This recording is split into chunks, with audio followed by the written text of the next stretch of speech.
What's that one trick that they really don't want you to know? Mr. Clean magic erasers are just melamine sponges. You can buy them like 10 for $1 on eBay. If you want to cancel your hotel room last minute but there's a cancellation fee, call and change your reservation to a few weeks later. Then call later and cancel it. I call it around midday to change. Give a legitimate sounding reason like the meeting's rescheduled or I misremembered the flight date. This will hopefully ensure the agent doesn't make a note in the internal notes only field. Then you call back to cancel at least 8 hours later. It's unlikely the hotel has agents on 8+ hour shifts. Most of the dulling that occurs with cartridge razor blades is not a result of shaving, but rather water being left to evaporate on the blades. I've been using the same cartridge for the past 8 months by running the blades upwards, like in the opposite direction you would when shaving, on a towel 15 times after rinsing it off, and then blowing on it for a few seconds. 8 months later, this blade still barely pulls at all. I have a small mason jar filled with rubbing alcohol that I swish the blade in after I shave. That drives the water off the blades, and when I put the shaver down, the alcohol then evaporates. Didn't reach your 8-month record, but I had a blade cartridge last 5 months.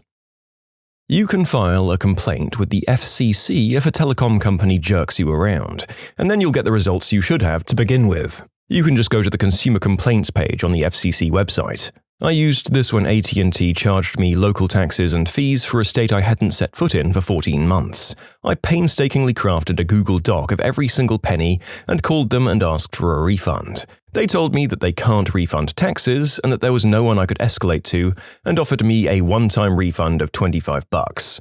I filed a complaint with the FCC and a few days later I got a voicemail from Executive Customer Support asking for a call back. I didn't even bother and got another phone call where they told me they were calling about my letter to the FCC and refunded me every gosh darn penny and fixed my account. So AT&T are lying fricking scum, but they're still at the FCC's beck and call.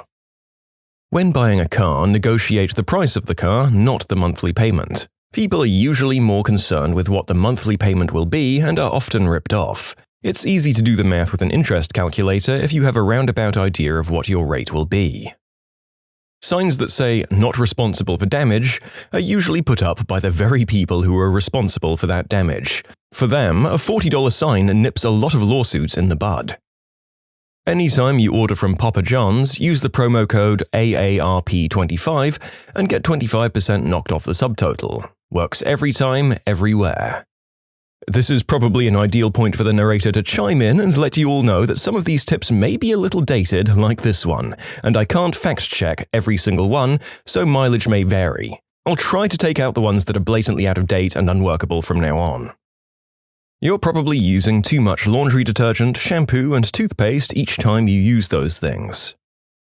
Browse incognito to get past a paywall news website. It only works when you're allowed X number of articles per week. Incognito is the new stealing your neighbor's paper off his driveway and then throwing it in the trash.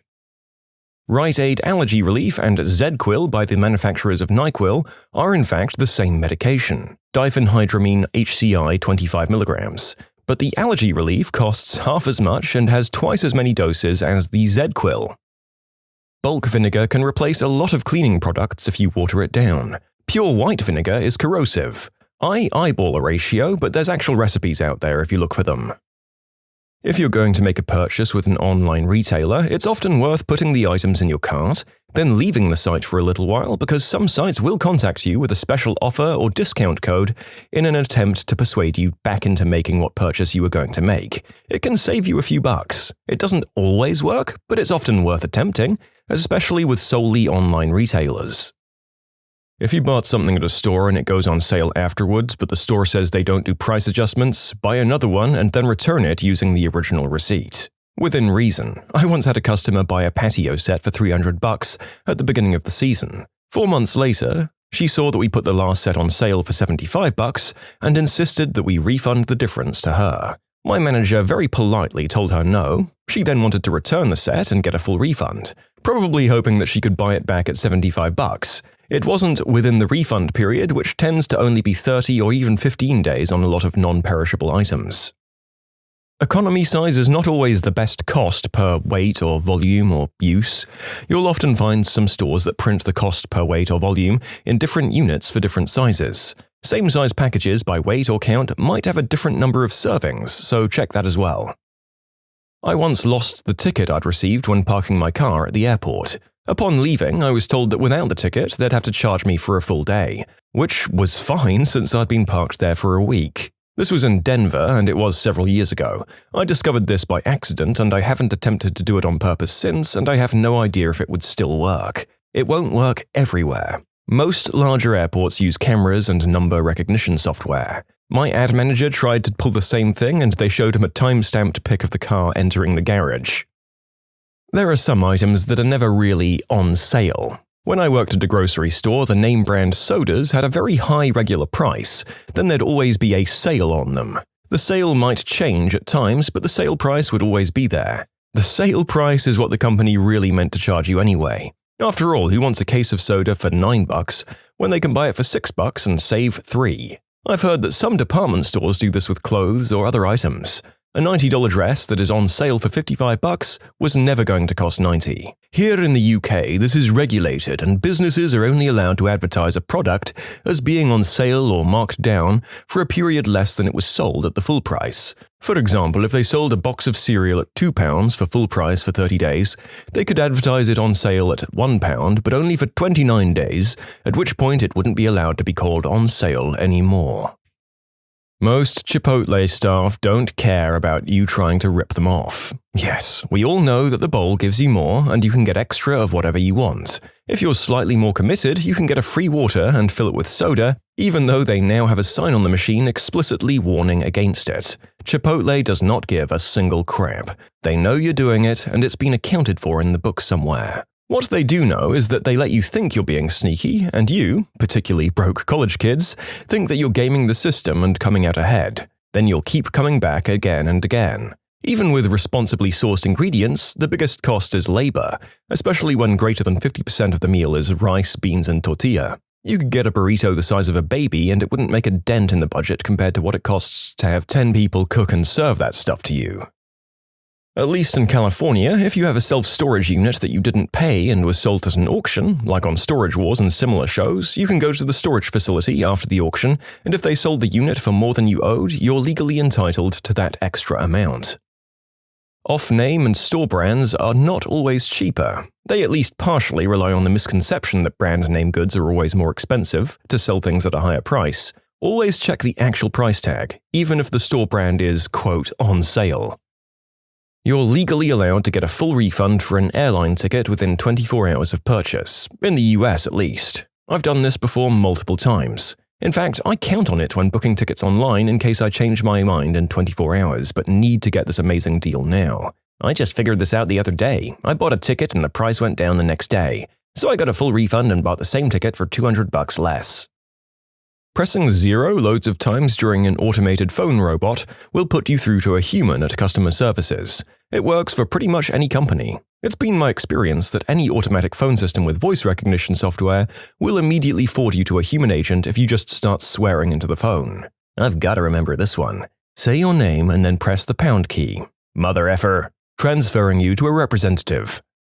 The narrator would recommend that although you can swear all you like at the telephone robots, remember that being nice and patient with the operatives who follow is more likely to get you what you want, so be prepared to swing the mood. Instead of ordering Junior Cheeseburger Deluxe, order a Junior Cheeseburger and ask for all the toppings. Toppings are free at Wendy's, so save several cents. You don't have to do anything. Doing nothing is always an option. I learned that from my dad. Whenever I'd say, "Dad, you have to walk me to the movies," or something, he'd look and say, "Only thing I have to do is stay in the black and die." I didn't understand that at the time. I mean, he was a pasty white computer engineer. It makes perfect sense now, though. Lower your monthly mortgage payments by discontinuing your PMI, or private mortgage insurance. If you bought a house with a down payment of less than 20%, your lender required you to buy PMI. Likewise, if you refinanced with less than 20% equity, you're also paying for PMI. Once you get below 80% of equity owed, you can cancel your PMI or refinance without PMI. If you have ants that just won't go away, coming from a crack in the walls or persistently through your doors and windows, just mix it with a small blob of jelly with some borax, and then the worker ants will grab it and bring it back to feed their queen. It kills the whole colony in a day or two, and they don't investigate the rest of your house since they're working overtime on the jelly. Buying a car. Always do negotiating via email or phone and bounce offers back and forth against competing dealers. It will always get you the best possible deal. Insurance agent here.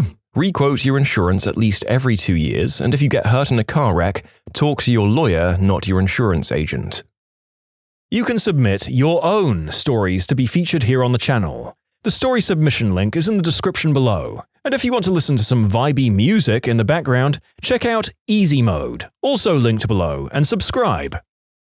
Real estate agents who deal with rental properties get away with blue murder because they work on the assumption that you don't know what your rights are or that you'll give them up too easily. Whatever country and state you live in, if you're renting your current residence, learn your rights and stick to them like glue. This is so important. I had a real estate owner try to remove us from our home, his property, because he was selling the building and the buyers wanted the space we were in immediately. He showed up while I was home alone with something to sign, stating I'd be out at the end of the month, when we're legally required to be given 3 months' notice. Despite his persistence to sign, I insisted that I couldn't sign any major decisions or documentation like that without my roommates. I told him to come back in a few hours when they're home. They were only out for a few minutes, but I needed time. I looked up the law, printed off the Tenants Act, and assured myself of what I could and couldn't do in this scenario. When he came back, I provided him a copy of the Tenants Act and told him that, as a result of him being a reasonable landlord and us being decent human beings, we'll make every effort to find a home and be out by the end of the month. But if we can't find a home, we'll not be going homeless simply because he believes he can ignore the law. What followed was about an hour of him standing at our door, yelling at us, grasping for excuses to evict us, including accusing us of illegally subletting to a girlfriend who had been living with us since day one, while he claimed to have never met her before and subletting not being illegal. He was generally clamoring to find every excuse to have us removed from the building. We were young adults, roughly at the age of 20, and as a result he believed through our own ignorance and his intimidation tactics, he could do whatever he wanted. Eventually, I was sick of this and gave up the fight, got smug, and told him one thing. Go home, read the law, and if you want to try and evict us, come back with a formal notice. If you do, you'll be dealing with us the correct way, in court and by the law. Until then, I have nothing to say to you.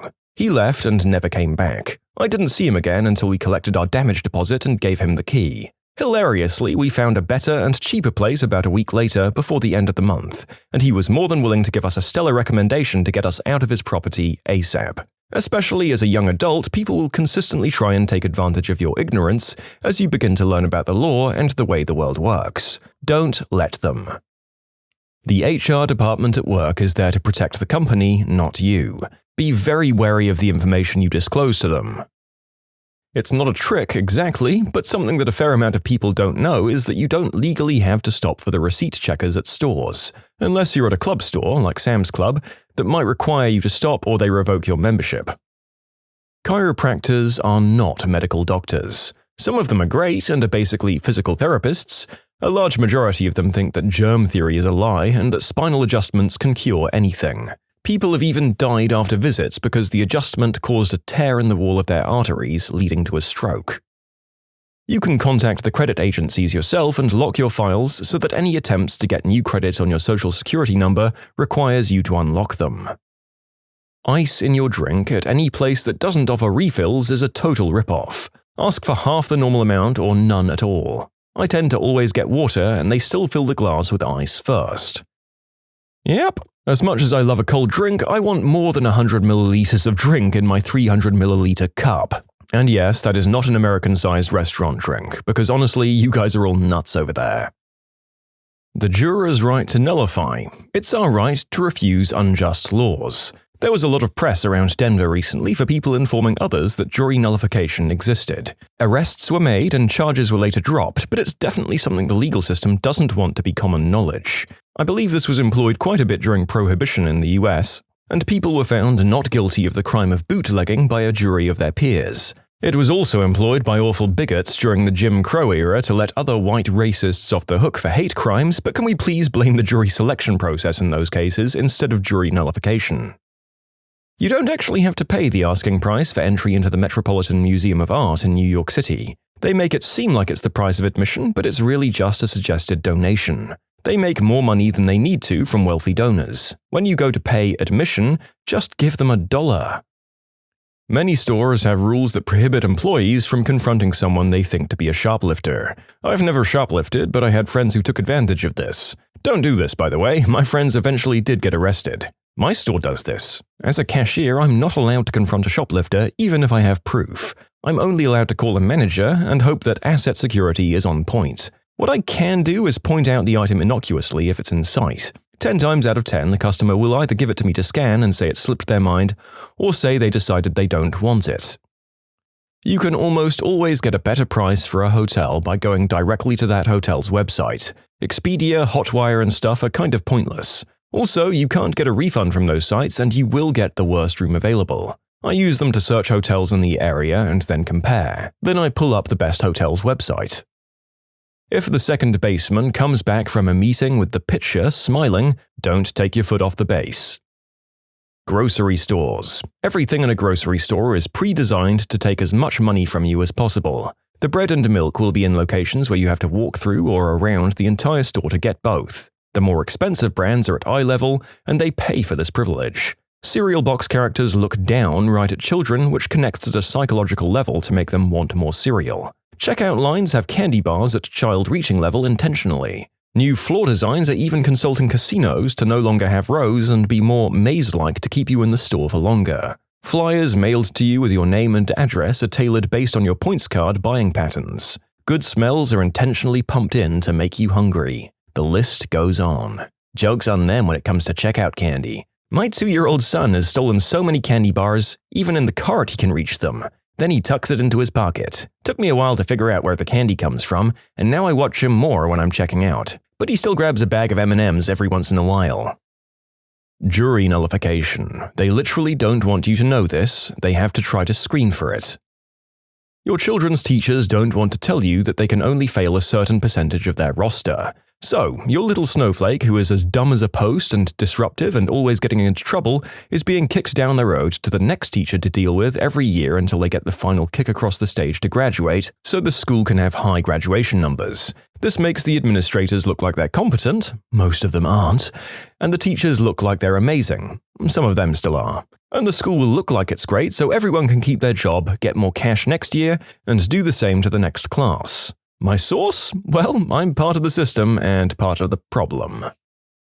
Several careers are totally or nearly completely unregulated in their qualifications. You can just call yourself a psychic, a faith healer, a nutritionist, pastor, minister, medium, DJ, or personal trainer, and that's it. For some, you'll be found out almost immediately by another professional, but since there's no licensing or required professional certification, there isn't really anything they can do about it. For some, you can be proven a fraud repeatedly and never face any consequences, and might even solidify your clientele's loyalty with attempts by the man or Big Pharma or Obama or liberals, conservatives, reverse vampires or whatever to stop you. Speed limits. Many of them are arbitrarily set without an engineered speed study and are unenforceable as a result. This is very state-specific. If you get a ticket, print out your state's laws on setting speed limits. Many of them have a maximum speed for different types of roads, and then require an engineered speed study for lower posted limits. If the posted limit was set without an engineered speed study, it may be unenforceable and you can argue this in court. Essentially, the agency posting the sign might have broken the law, and you only broke their law because they broke a higher one first. Then you go to your local road agency governing that stretch of road, like the city, county, or state transportation department, and file a public records request for the engineered speed study on that road. They'll have to respond in writing if they don't have one. Chances are they won't have one. Take the law and their admission that they don't have one with you to court, and show the judge that the speed limit is unenforceable and that you were driving a reasonable and prudent speed regardless of what was arbitrarily posted. My source? I'm the engineer for the road department that would do said speed studies, and we don't do them because then we'd have to raise the speed limits and the politicians don't want us to. This might just be a US thing, and depending on the cost of the ticket, I'm not sure most of us wouldn't just rather pay it than go to all the trouble, to be honest. Sound off in the comments if you know about other countries' rulings on this. Now, this is about how it is in Germany, where I'm from, but I could guess it's similar in other countries. Maybe some respective people can chime in. Shortly after high school, I had a short stint at a call center for a major German institute for political surveys and marketing research. Basically, we did cold calling and convinced people to answer some boring 20-minute questionnaires. At least we weren't selling crap. That would still ache my conscience until now. and about a third were political surveys, which people actually seemed to enjoy. Now, we had a one-day training course in which we were taught that, of course, we'd occasionally get people who were really mad. Like, "Oh, you frickin' call centers, I hate all of you. If you ever call me again, I'll come to your house and do bad stuff to you." In which case, we were instructed to calmly tell them, "Yes, sir, we'll put you on our own don't call list, but there are some other institutes that do this stuff, and we have no control over what they do." Which most people somewhat grumbly accepted. Now, here's the kicker. There's actually a blacklist that's shared between all marketing institutes in Germany that makes sure that nobody ever calls you again. And how do you get on that magical list? You simply tell the guy, "If you ever call me again, I'll sue you." We had a special menu point in our software that roughly translates to total rejector, that we were instructed to only and only press when the call person threatens with legal action. If the employee presses that button, it would call a supervisor who would then take over the phone with the customer and put them on that blacklist. It was hammered in that no matter how mad the other party got, what they would plead and curse with you or threaten you, that was not point 3 of total rejection, but menu point 2, normal rejection, which I guess would only put you on your employer's blacklist. Which I guess only blacklists you from the one specific company calling. Point 1 was just, "No thanks, bye." What was one rule that was implemented at your school that backfired horribly?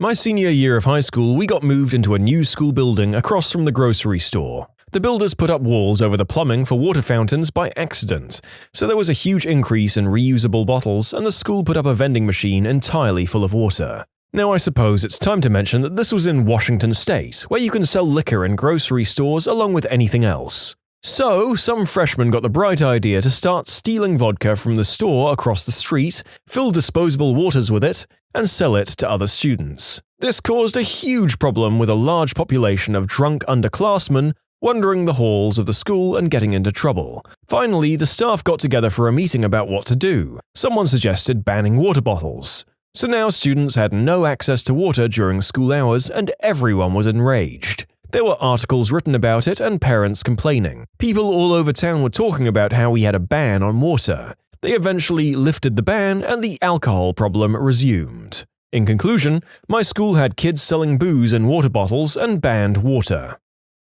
In the late 90s, humorous graphic tees became a popular thing, and the mall had a few stores that sold questionable taste shirts. Shirts that said several things the narrator can't repeat on YouTube. Splooge donor, a headless guy holding a sign that says "will work for head," that kind of thing. The school made a rule that if your shirt was inappropriate, you would have to turn it inside out. A kid in my class shows up to school with a shirt that says, "I'd rather be playing with myself." The teacher sends him to the bathroom to turn it inside out. He returns with an inside-out shirt that says, "I put the FU in fun." The teacher doesn't realize it's the same shirt, so he takes it off in class and shows her both sides. He had a few shirts custom-made with prints on both sides. She asks him if he has another shirt in his locker, and he says, "I have my gym clothes." She told him to get the other shirt and change. He walks back into class with a shirt that says, "You're driving me knucking futs." The teacher just says, "Go to the office." So he goes to the office and tells them that he was sent there because of his shirt. So they say, "Turn it inside out and go back to class." So he turns his shirt inside out and walks back to class with a shirt that says, "Free mustache rides." She said, "Did you go to the office?" And he said, "They told me to flip it inside out and come back to class." The teacher sighed and said, "Just sit down."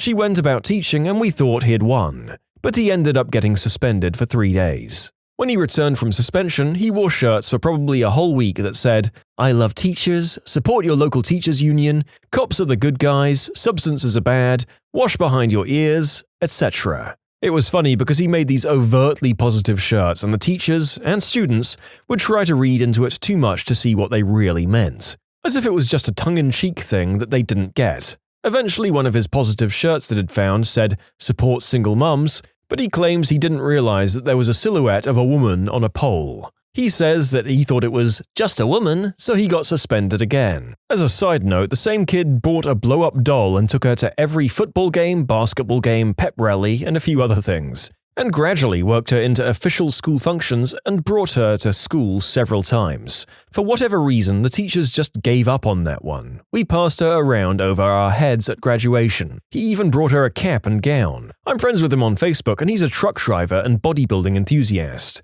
The guy is jacked now, at 39 years old. Sorry, nothing since then to add to his shenanigans. Haha, I have to admire the kid's pre-planning and commitment to that bit. Honestly, the shirt gig took some work and investment. He might have been a class clown, but I'm sure he's smart enough that he's doing fine. My middle school had a no-touching rule, which meant you'd get suspended for high-fiving a friend. Girls got in trouble for hugging their friends. Our teachers thought this was ridiculous and would have students high-five each other in their classes for a minute every day. So many kids got suspensions that the rule stopped being enforced and only counted if you touched a kid in a bullying situation or inappropriate way. Not sure it was exactly a rule, but my middle school once encouraged kids to not touch each other at all, to reduce physical altercation cases, even friendly gestures among friends. All that did was get the kids running around touching each other around campus for about a month and a half, screaming, "I've been attacked!" as they did so. To add insult to injury, they did it twice as often in front of the admin who made the presentation about it. Our middle school banned high fives when I was in 8th grade for being disruptive, so everyone switched to the most obnoxious high elbows possible. In my dorm, if you did something that triggered the smoke or fire alarm, you had to do a safety presentation for everyone on your floor. This was intended to deter pranksters from pulling the alarm. A guy on our floor was making grilled cheese in the kitchenette and burned it, which legitimately triggered the fire alarm. Afterwards, he explained, assuming that since it had been a legitimate alarm and not a prank, that he wouldn't have to do a presentation. He was, of course, wrong. So the next Wednesday night, the entire floor assembled and we were treated to a 30-minute safety presentation on the dangers of grilled cheese sandwiches. It contained literally nothing about fire safety, it was all about choking hazards and cholesterol. Our residential advisor was furious, but the student pointed out that the write-up that had been given just said, "safety presentation." We didn't get any more presentations after that. My high school made students wear these neon t-shirts that read, "dress code violator," if their outfit didn't adhere to the school's policy. They became so popular that the school began selling them 1 week later. At my college dorm, we used to have this thing called Malt Mondays. Someone would go around knocking on doors at 8 or 9 p.m. asking if you wanted to order a 40-ounce. Then they would go on a run to the liquor store and buy them for people that had ordered them. We would then all hang out outside, drinking 40s and listening to music until security came and told us to take it inside. It was a fun tradition we had, but the dean hated it. He decided to fund his own Malt Mondays, but instead of malt liquor, he wanted to draw people in with free chocolate malts. What ended up happening is people who did the regular Malt Mondays and wanted a chocolate malt would just go to that one first, get a free treat, and then leave and go drink 40s. If you returned a library book late, your parents would have to return it and explain why it's late. It worked about as well as you'd think. The rule lasted a few months before they figured out it wasn't worth the cost of replacing all the books.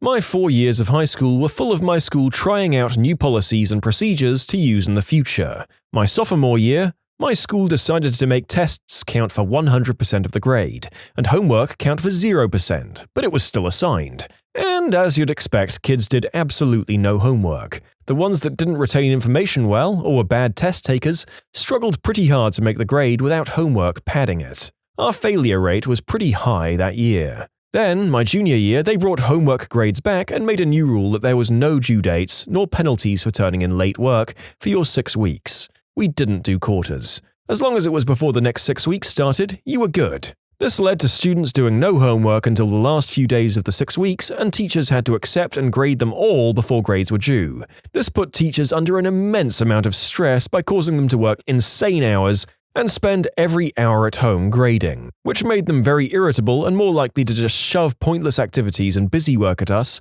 until they could finish grading. This was actually in the news a couple of months ago. We had a really hot summer last year, and the boys at my little brother's secondary school were mad that they couldn't wear shorts, but the girls could wear skirts. The junior leadership team brought it up at a meeting, and the head teacher jokingly went, "All right, if the boys want to wear skirts, then let them." A group of boys went to school wearing skirts the very next day. The day after that, it wasn't just one group of them. And that, children, is how Scotland was born. I can't for the life of me understand how nobody saw that coming. I mean, you give teens literally any out to make a scene and mess with their teachers, and it's gonna happen. A school in my area jacked up the cost of the parking pass. People protested by not buying the pass. Instead, they rode the bus. Funny thing is, the county really relies on juniors and seniors driving because they don't have enough buses for all the students. The parking pass fee dropped. People drove again. Don't ever let them tell you driving to school is a privilege. They need you to drive to school. Now that's a lesson in economics. High school took all of the stall doors off the boys' bathrooms because of graffiti or something, so I started pooping in the bathroom near the office. After a couple of times of the superintendent coming in while I was doing that, all the doors were put back on. Did you maintain eye contact and nod as the superintendent walked by? What's up, Mr. S? Got any good reading material? You now need 40 hours of community service to graduate. It's recommended that all freshmen do 10 hours a year, while the seniors start as soon as possible to get the 40 hours out of the way. The rule was gone the day before graduation because they would have had less than a 10% graduation rate that year, and it would have made the school look terrible. They did this to try and increase their reputation of being a good school. All the other schools in the area are trash though, so I don't really know why. My school implemented the 40-hour volunteer rule when I was in high school too, except the way they did it was that the incoming seniors, my class, had to do 10, the class below us 20, next class 30, and the incoming freshmen would have to complete 40 by graduation. That way they avoided the situation you described, and as far as I know, the 40-hour rule is still in place. My high school told my senior class, "No senior pranks or none of you walk." Ha! Result: we didn't throw a prank. Instead, we threw the biggest rager of the year on school property with the permission of the county sheriff, as long as we took our bottles home when we were finished. The sheriff retired the next week. He was a real one. Aftermath, the administration was teed off but couldn't pin it on the senior class because Sheriff Rick couldn't remember which kids were there. You can submit your own stories to be featured here on the channel. The story submission link is in the description below. And if you want to listen to some vibey music in the background, check out easymode, also linked below, and subscribe. They started a no chewing gum rule that made a lot of junior kids start a black market for gum. This has probably happened lots of times. One of my teachers spotted a guy chewing and gave him the usual, "Well, I hope you brought enough for everybody," whereupon he got up with a fistful of gum and started handing it out. She didn't send him to the principal, but she never tried that line again. My junior high school adopted a policy to not allow kids to loiter in groups of 5 or more, in an attempt to crack down on gang mentality. This was frickin' junior high. Anyway, me and my group of misfits, 6 of us, were always hanging out during free time, and the principal eventually stopped us and asked us to separate. I had to casually explain to him that we were not a group of 6, but 2 groups of 3 that were intermingling. People caught wind, and that rule was basically dead. That was one of the few times I had to explain to my father why he was called into the principal's office with me. "I hate to bring you in, sir, but I think you'll want to hear this. Your son has more than 3 friends. You really should be ashamed of how you've raised him." My senior year of high school, some guy in my class got an in-school suspension for wearing a headband. He had long curly hair, by the way. So the next couple of weeks, almost every guy on the football team started wearing headbands in protest. Keep in mind that girls could wear headbands, just not guys. No one really understood this rule. Did the rule get removed after the protest? It did. They tried suspending a couple of the guys on the football team, but as with most places, football was so important that they couldn't suspend everyone because this took place right in the heart of football season, so they eventually just gave up. When I was in high school, a guy on the football team got suspended for fighting. A few of his friends started vandalizing places around campus in protest. They used paint and markers to write messages about getting the suspension revoked or letting him free and other bullcrap. Anyway, the dean was super teed off. He called an assembly and ranted about how much trouble these people were in, saying the police were already involved and expulsion was a serious possibility. Well, when the 3 guys were caught, it turned out to be the star quarterback, star running back, and star lineman. I think they only ended up having to pick up trash after school for a couple of days. Yeah, this is funny but also incredibly unfair. I remember that an otherwise well-behaved kid could get lunchtime or after-school detentions for their first offense. But the kids on our sports teams, who were often not very well-behaved, could regularly get off with nothing if there was an important game that week. Complete horse crap. A local pharmacy was built on the same street as my school, and local pharmacies got robbed a couple of times a year where I live. To make our school more secure, they started locking every door and making it punishable by detention for any instance of a student opening an outside door for someone else during school hours. Everyone had to go through the front door to the lobby to show ID and sign in before they got into the actual school. I liked how secure the school was, but when our principal was walking superintendents around to show them our new media production and medical sciences wing of the school, they got locked out after stepping outside to look at an outdoor set. That spot was on the complete opposite side of the school from the front office. During class change, they tried knocking on the door to get a student to open it. Everyone ignored them and then followed the rules. These old men and ladies had to walk around the school in 95-degree, 90% humidity weather, sweating their suits off. Our principal did commend all the students for following the rules at the next school assembly and said he was proud to show how safe the school was. Cool dude. We have a similar policy where outside doors are locked and people have to be screened in through the front door. The only issue is when you come to the front, they just let you in without checking any ID or anything. It's just extra walking. No running during recess. The rule was made because some kid in the 2nd grade ran and tripped. So for whatever reason, they restricted running for all grades, kindergarten through 5th. Everyone should know that when you ask a 5 to 10-year-old not to do something, that's the next thing they're going to do. They started running in the halls, the cafeteria, the classrooms, and you bet your butt they ran outside. After a week, the teachers stopped enforcing it and everyone stopped caring. Kids need to run. They just need a designated time and place for it. Something like a break in between classes designed for physical activity, maybe. An insane amount of time and hand-wringing went into my office's dress code policy. When the final draft was ultimately released, every department head had a valid reason why their staff should be exempted. So the policy wound up only affecting myself and the guy that insisted on making the policy. I violate this policy on a daily basis. When I was in kindergarten, during the morning announcements one day, they came on and said, "And please, no throwing snowballs. There's a chance you might accidentally get some rocks in them." And you could see the faces on all 20-something students, the realization of, oh my god, we could put rocks in them. Haha, kids are such buttholes. I went to a private school for elementary where uniforms were strict. If you didn't wear a belt, you'd go to the principal's office and he would make you use a shoestring. Well, when he opened the drawer, there were like 6 different colors and everyone thought it was really neat. So for a short period of time, there were a bunch of kids coming to school with no belt so they could wear their lime green shoestring belt. My high school has a policy where you couldn't wear hats at school unless the school's mascot logo was on it. So a bunch of people just bought a patch of the logo and paper-clipped them to their hats. In my high school, they banned backpacks in classrooms. Everyone was teed off. Some girls started bringing bigger purses to put their books in, so a bunch of dudes brought their mums' purses in and were using those for school books. Administration and teachers got upset because we found loopholes, so they banned purses too. At which point, a bunch of mums got upset because their daughters had to carry around sanitary products and other stuff in their coat pockets, in addition to all of their books, notebooks, calculators, pens, pencils, and whatever else they have in those purses. Finally, the school let everyone have their backpacks back. They made a new rule where we had to ask permission to use the restroom during lunch. We all coordinated and the whole cafeteria would raise their hands at once and request to go. They responded by sending us 2 at a time. We did this for a few days, then changed our procedure to everyone just getting up at once and going to the restroom without permission. They didn't ever officially do away with the rule, but the teachers on duty at the lunchroom just stopped enforcing it.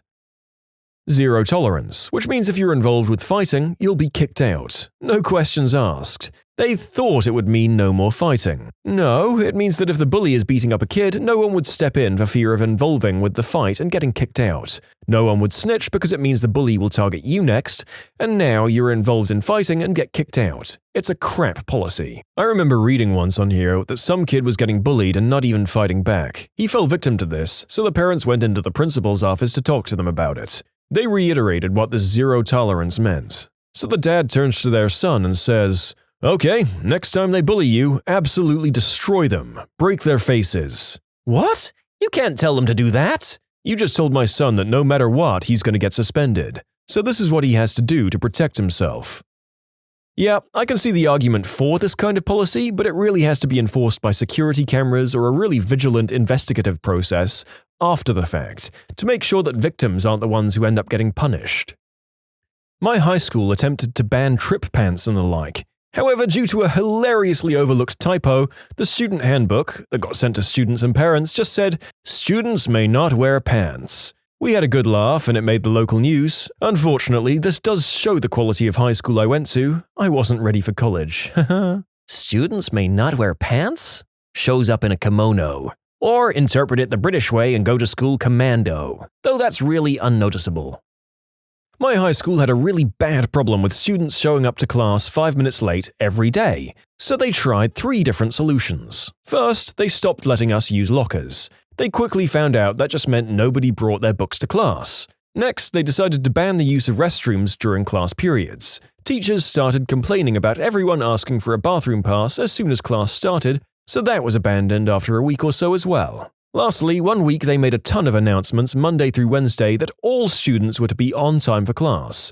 Then on Thursday they suspended any student who was late for insubordination. Turns out that included half the football team. This occurred right before the biggest game of the year. In a town of like 4,000 people, this game attracts 16,000. So yeah, they gave that up as well. There was a rule they put in place my freshman year of high school that if you arrived late, i.e. after first bell, you couldn't park in the parking lot. You'd have to park at the gas station down the highway and walk to school, making you even more late. It stopped after 20 or so people intentionally showed up late and made a mass exodus along the highway. On top of that, a lot of parents whining about it. If you had 4 tardies in one semester, including first or 0 hour, you would receive a Saturday morning detention. I'd accumulated 3 tardies during a semester of my sophomore year because my ride would be a few minutes late.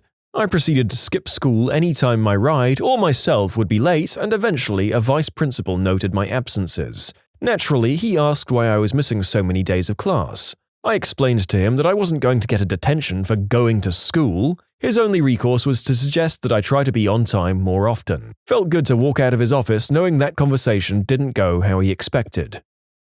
We implemented the buddy bench for lonely people to sit on and make friends. It was pretty damn expensive and nicely decorated. Someone stole it. As an adult, I love that idea in theory. As a former high school student, I fear for the safety of the poor kids who are so lonely they'll sit on a bench that specifically isolates and highlights their loneliness. Yeah, that sounds like a nice idea if you're talking about confident adults who just happen to not have someone to have some small talk with and want to do so. I've seen the same thing in public transport stations, and I often see like an old man or something sitting there just looking to have a short, nice conversation while waiting for the train. For kids going through puberty though, people will think it's sad and it'll just isolate them further.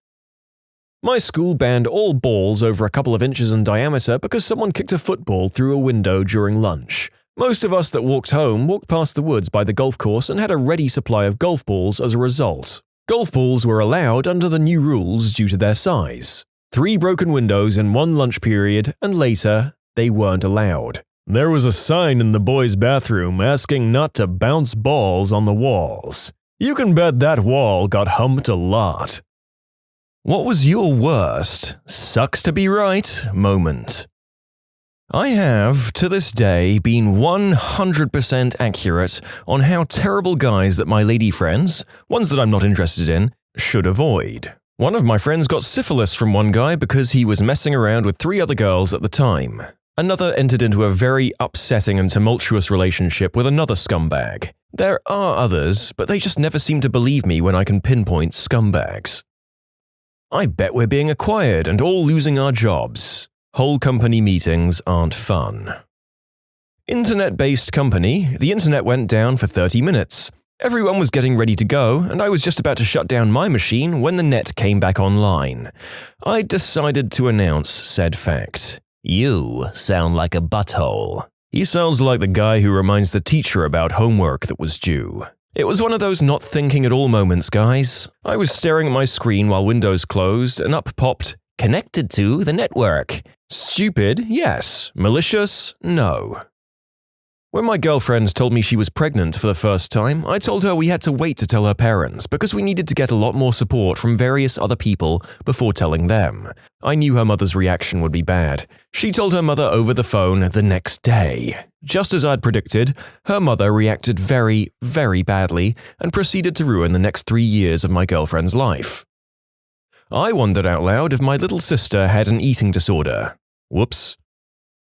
I was doing dishes one night when my sister came home. She said, "Guess who died today?" I randomly said, "Michael Jackson." Let it be known that I never saw or heard the news that day. Another one, my friend was posting sad things on the internet. My other friend and I weren't sure why, and I took a guess. Maybe his guinea pig died. Sure enough, it was announced the next day. I remember when Michael Jackson's death got announced at my work, there was a moment of grim silence before a coworker shouted out, "Yes! My records just went up in value." Good times. My mum got pregnant and told me at about the 5 to 6 weeks stage. The first thing I did was rain on her parade and warned her not to tell everybody until it's past the safe stage. She told fricking everybody. People even threw parties for her. 2 weeks later, she lost it.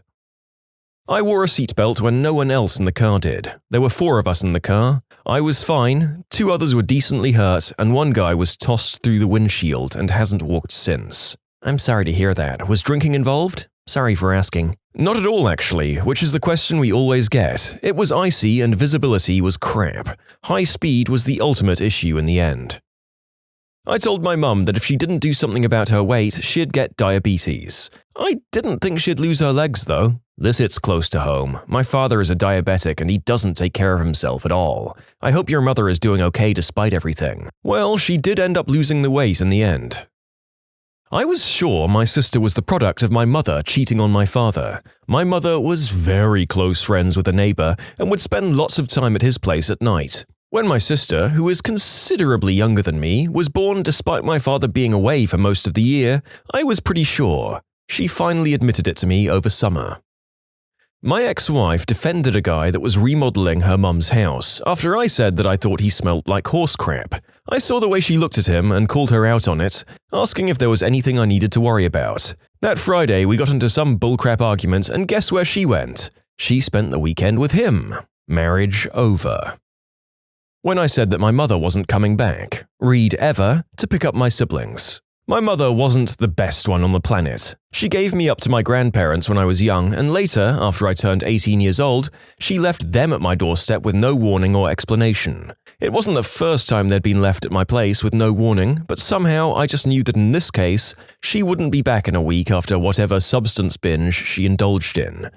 I just knew that this time she wouldn't come back at all. I ended up spending 3 years working 2 different jobs at a time instead of going to college in order to take care of them. I didn't see her again for 10 years after she initially left them at my place. To be honest, I could have done without seeing her for another 10 years.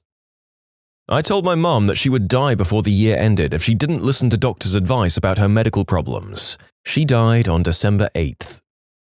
Recently, and I never found the article in question, a friend was browsing on his phone and said, looks like we just signed a law that makes it legal to pay offshore workers 15% less than local workers. To which I replied, well, I guess that means I just lost my job. I walked in Monday and bam, we're all getting laid off.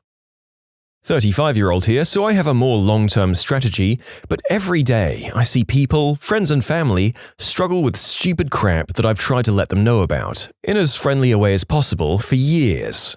I've known probably 100 people throughout my adult life, and about 20 are kind of screw-ups. I won't go into all, but one of my friends has an ego and thinks he's always right. He interrupts everyone with really argumentative statements to prove his intellectual superiority. Picture a person whose life really reflects a Redditor. Instead of comments being posted anonymously, he says it right to their faces. I knew this guy, who is damn smart, 99 percentiles in every test, yada yada, and would suffer from unemployment and relationship issues. He's been like this since he was 19. He's 36 now and just struggles with life. He's unemployed because every boss hated him. He goes out with girls on one date and then gets incredulous when they aren't into him. He goes on a date with a nice girl, but since she's not a knockout 10 out of 10, he dismisses her. I saw this in his early 20s and I knew he would suck when life got serious. And it did. And what really sucks is that he's a really nice guy who means well. I try to help him out and steer him to humility, openness, and pleasant conversations, but to no avail. Despite what I've said, he's a good friend who really deserves better. And yes, it freaking sucks that I'm right. This is one of the few times that I've wanted to be wrong in terms of reading a person. Check out the woeful prophet here. Honestly, it can't be easy making friends with the kind of person who calls people on their crap either. It's gotta be a lose-lose, right? I thought my ex was cheating on me, and well darn, I was right. Same, my girlfriend and I worked together at a bar. Sunday we were working and she's flirting with a wine rep. I called her out on it and she tells me to calm down. Wednesday, I get off work and she didn't come home until 3:30 a.m. I found out she was out with the same wine rep all night. Yesterday, I broke up with her. It sucks to be right. She was later fired for being too drunk at work on a Sunday. Bullet dodged. When I was in high school, I thought my secret crush was a person playing a prank. Oh, right in the nostalgicals. When my ex-wife was acting strangely after a year clean, I found Lortabs and Vicodin in her purse. One day, after talking to my friend on the phone, I get this niggling feeling that something wasn't right. She had been depressed lately, but suddenly she was cheerful and happy. I was really worried she was planning something stupid. She ended things that night. I'm really sorry to hear that. I've heard before that if a person like that is suddenly in a positive, outgoing mood, it can be attributed to the fact that they're happy to know their time will soon be up. Simply devastating to think about. Hung out with a former coworker I hadn't seen in a while. He told me he liked to stand on the train tracks until he heard or saw a train coming, and that had been waiting longer and longer to move. I told him it was a bad idea, but didn't make a big deal about it. A few months later, he waited too long.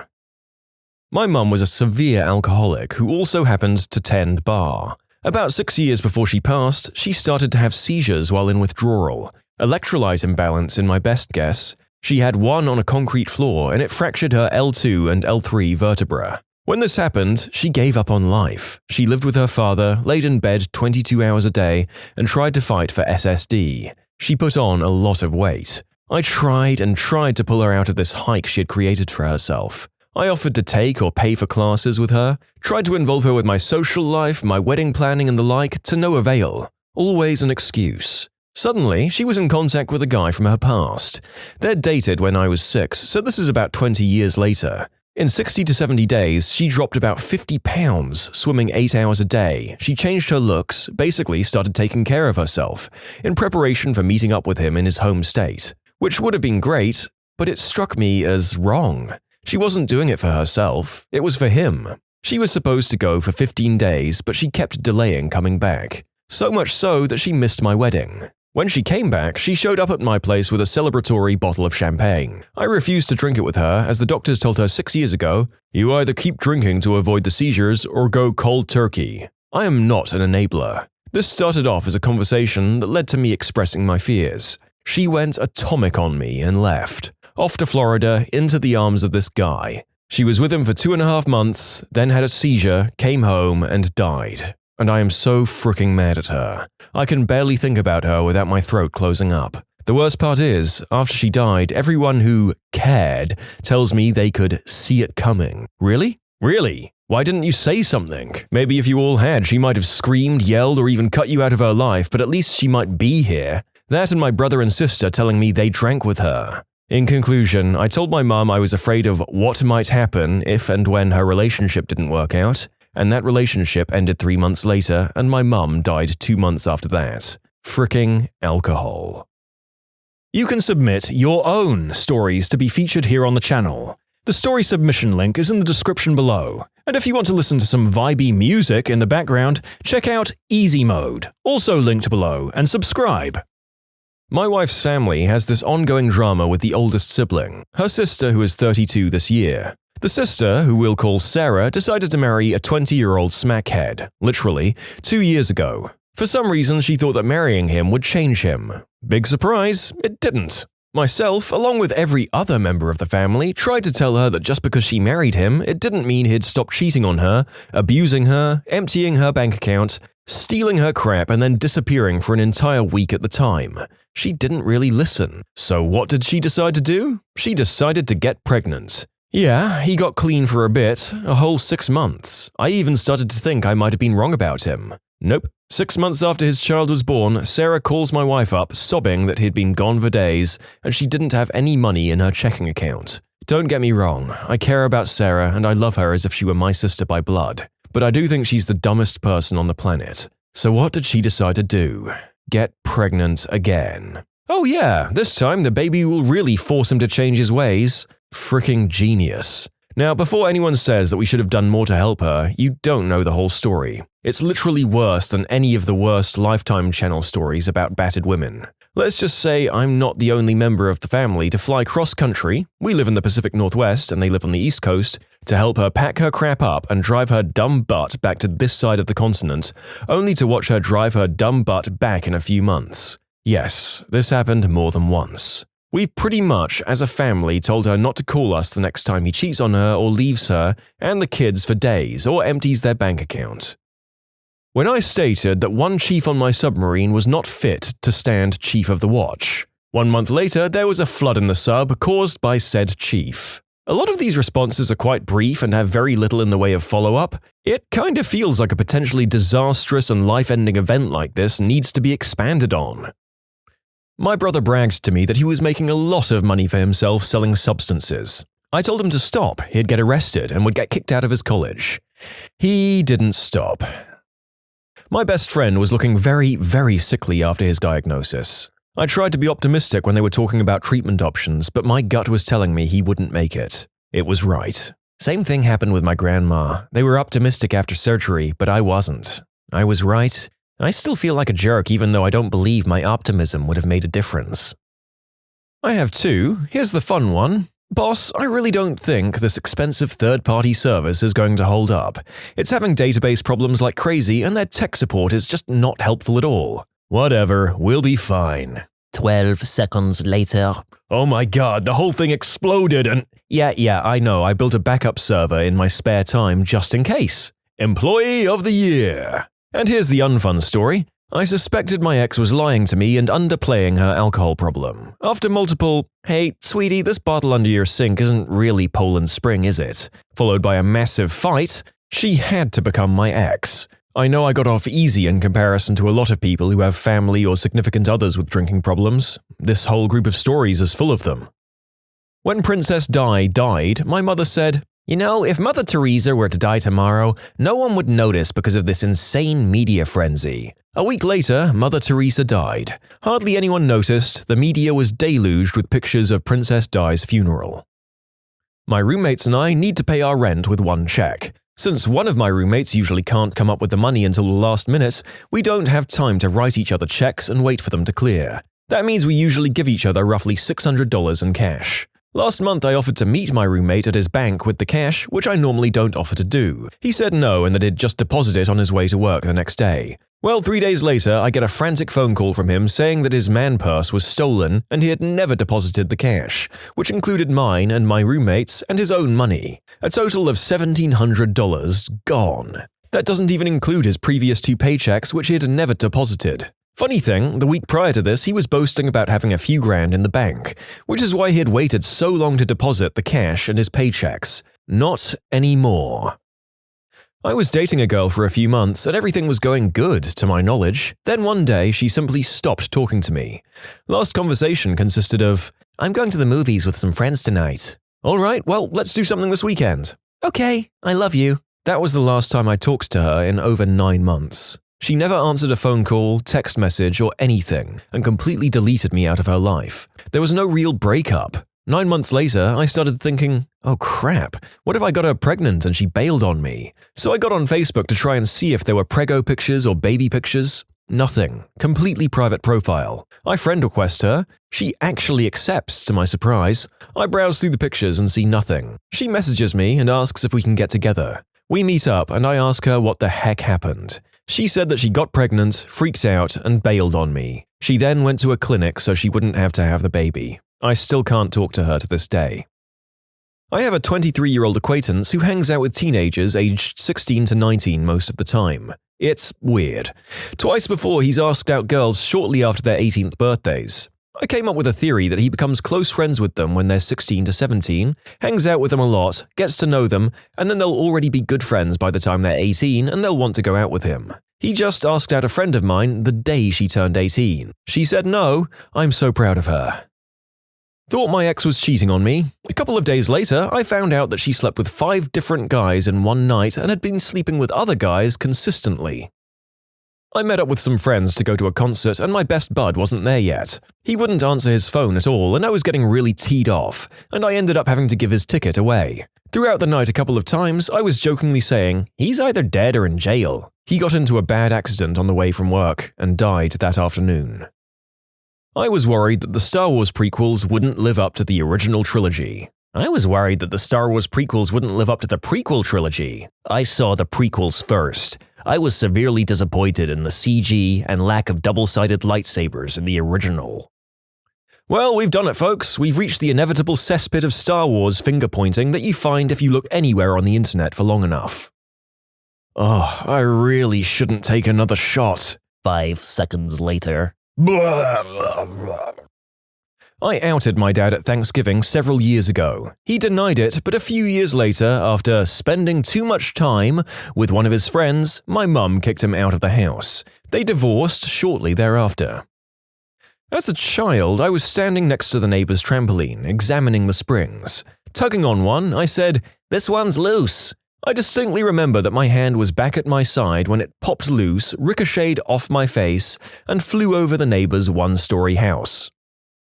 When I was 18, my father was showing all of the symptoms of someone with untreated diabetes. Tingling feet, lack of energy, constantly thirsty, and several trips to the bathroom a day. He went to his doctor, and the doctor said he was perfectly fine, even though I pointed out to the doctor all of these obvious signs. I had an argument with the doctor, and he sent us home. A week later, my father went into diabetic shock and nearly died. The worst part was that when the doctor came to the ER to speak to the ICU attending, he told them there were no previous signs of diabetes, at which point we got into a huge argument.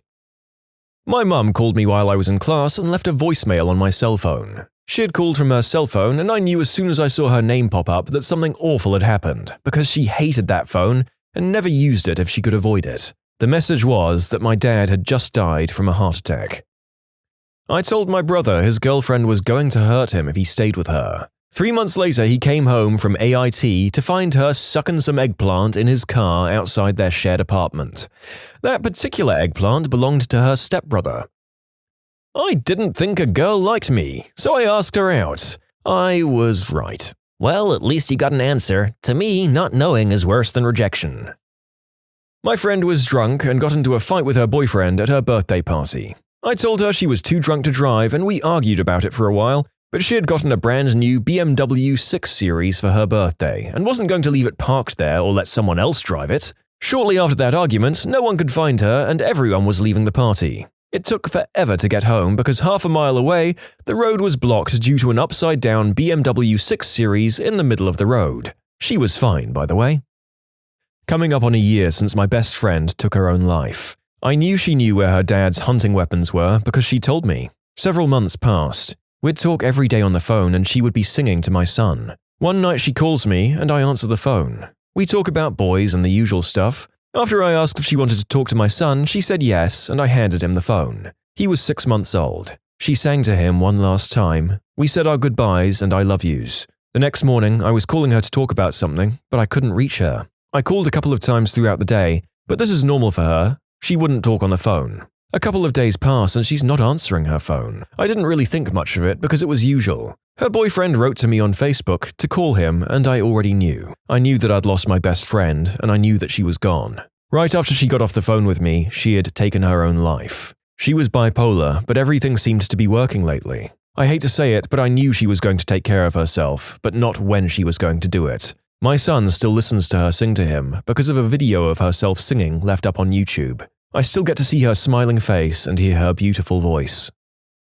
My parents explained that they were going to use morphine to help my grandfather. I realized as we all stood sobbing around his bed that what it really was that he was so sick we were letting him pass the easiest way. The morphine slowed down his breathing and heart rate until he died. Did we kill him if he was dying anyways? No, this is how most people die in the end. As you get older and see more family members die, this is the way it happens most often. We now have advances in medical science that can keep our bodies technically alive for far longer than is really helpful. And if you actually took them off life support, it could cause pain. But mostly, they do this with morphine, so it's as peaceful as possible for the family. What levels of cheapness have astonished you? When I was a little kid, I used to spend summers at my grandparents' house, and one of my chores was to set the table before dinner every night. Whenever we were having company over for dinner, I was instructed to use the good napkins. That meant the napkins that didn't have restaurant logos printed on them. We only went to restaurants when my grandmother felt she could come out ahead of the deal, and there were many ways to accomplish this.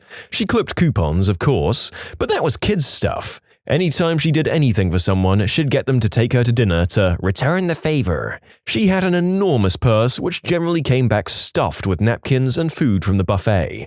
She didn't see much point in going to any restaurant that didn't at least have a salad bar. One year, when my mother and I offered to take her to dinner for her birthday, we ended up having to drive over an hour to get to a sizzler she hadn't been banned from. At my local Dunkin' Donuts, you have to ask the workers specifically if you want a packet of sugar or sweet and low, or one of those little half-and-half containers, because the senior citizens in the area used to come in and take them all so that they wouldn't have to buy them in the store, and the workers had to take them all away. My 13-year-old daughter was invited to a small birthday party at a mediocre chain restaurant, Ruby Tuesdays, for her best friend. The girlfriend is here quite often and regularly eats dinner, breakfast, lunch, etc. if she's here, and sleeps over about twice a week during the summertime. She's been included to trips at the amusement park and water parks nearby. We have season tickets, but there's always something to eat like funnel cakes. She comes to movies with us and the occasional trip to Dairy Queen, and I've never asked to be paid or have her pay her own way. We treat her as one of her own. Imagine my disgust when my daughter calls me from the restaurant bathroom, nearly in tears, telling me they've just told her that she'll have to pick up her own check, after dinner and dessert have been served. The check was $13. The father actually said separate checks to the waitress, but my daughter didn't know what that meant. She had a few bucks on her, but she was short about $5. The other girl's father told my daughter that she would have to stay and wash dishes or something, and got real ugly with her, like she'd misled them or something. I have the parents' cell phone numbers, and I called him and asked him real nice-like if he could spot her $10 until he brought her home, and I'd pay him back. He refused and made it like somehow my daughter and I was scamming him. He suggested that I call the front desk and square it away because they were leaving and were going to leave my daughter there if she couldn't pay, so he wouldn't have the cops chasing him down on his daughter's birthday. I did call the front desk and gave them my credit card, included a healthy tip, and told my daughter I'd be there to pick her up in 10 minutes. Don't go anywhere. When I got there, this complete jerk was trying to get my daughter to leave with his family now that the bill was paid. His daughter was in tears. Needless to say, it got ugly. Good God, I've been all over the socio-economic ladder of society and interacted with people on all of the rungs, and never once have I had a first-hand view to something like this. Don't be like this, people. My aunt and uncle were visiting with their 2 kids. My uncle asked me if I wanted to go to a Friendly's for ice cream. He bought himself and his 2 kids ice cream and then asked if I had money for myself. I was 9, so no, I didn't have money. He said, "Too bad," and started back towards his car. I realized he just needed me for direction. He's a frickin' butthead. My mum had a boyfriend that would pull the stems off cherries before purchasing them from the grocery store because he felt they'd weigh less without the stems and he'd get more for the money. My friend, who used to work at the supermarket, once told me about a customer who used to peel bananas before he bought them for the same reason. I mean, that's definitely unsanitary. A group of friends went out for dinner at a convention and several people had leftovers. When we returned, one of the people who had not been able to get dinner was bummed, so one of the diners said, "Well, I have some leftovers if you'd like them." "Oh, sure, thanks." "Okay, my meal was $10 and there's about half left, so you owe me—" No, I'm not kidding. And no, it wasn't me either. In the department where I work, I always have a small basket of candy, Jolly Ranchers, Tootsie Rolls, Lifesavers, out for my customers. Most are appreciative and ask, "Are these free?" and take 1, maybe 2, and thank me for the candy. Then there are some customers who just walk up and take handfuls of the candy. Once I had an older man dump the entire thing into his man purse, look straight at me, and walk out. When I was getting a flu shot once, I watched a really old guy in a wheelchair pocket like 20 hard candies, while the nurse set up his next appointment. It made my day, but it wasn't my candy, and he was super old. Speaking of hard candy, I had squirrels break into my college apartment over winter break in my senior year when I happened to have 21 pounds of hard candy that I got for my 21st birthday. Well, these squirrels went crazy on it and I came back to find candy wrappers everywhere, but concentrated most heavily on my couch. I guess they were relaxing on my couch while destroying my candy supply. We found candy all over our apartment until the day we moved out. I found one piece under our toilet brush. How? It's not just people that steal candy, apparently. I knew a farmer who only had one light bulb. He would carry it around with him all the time, taking it from one room to another if he needed to.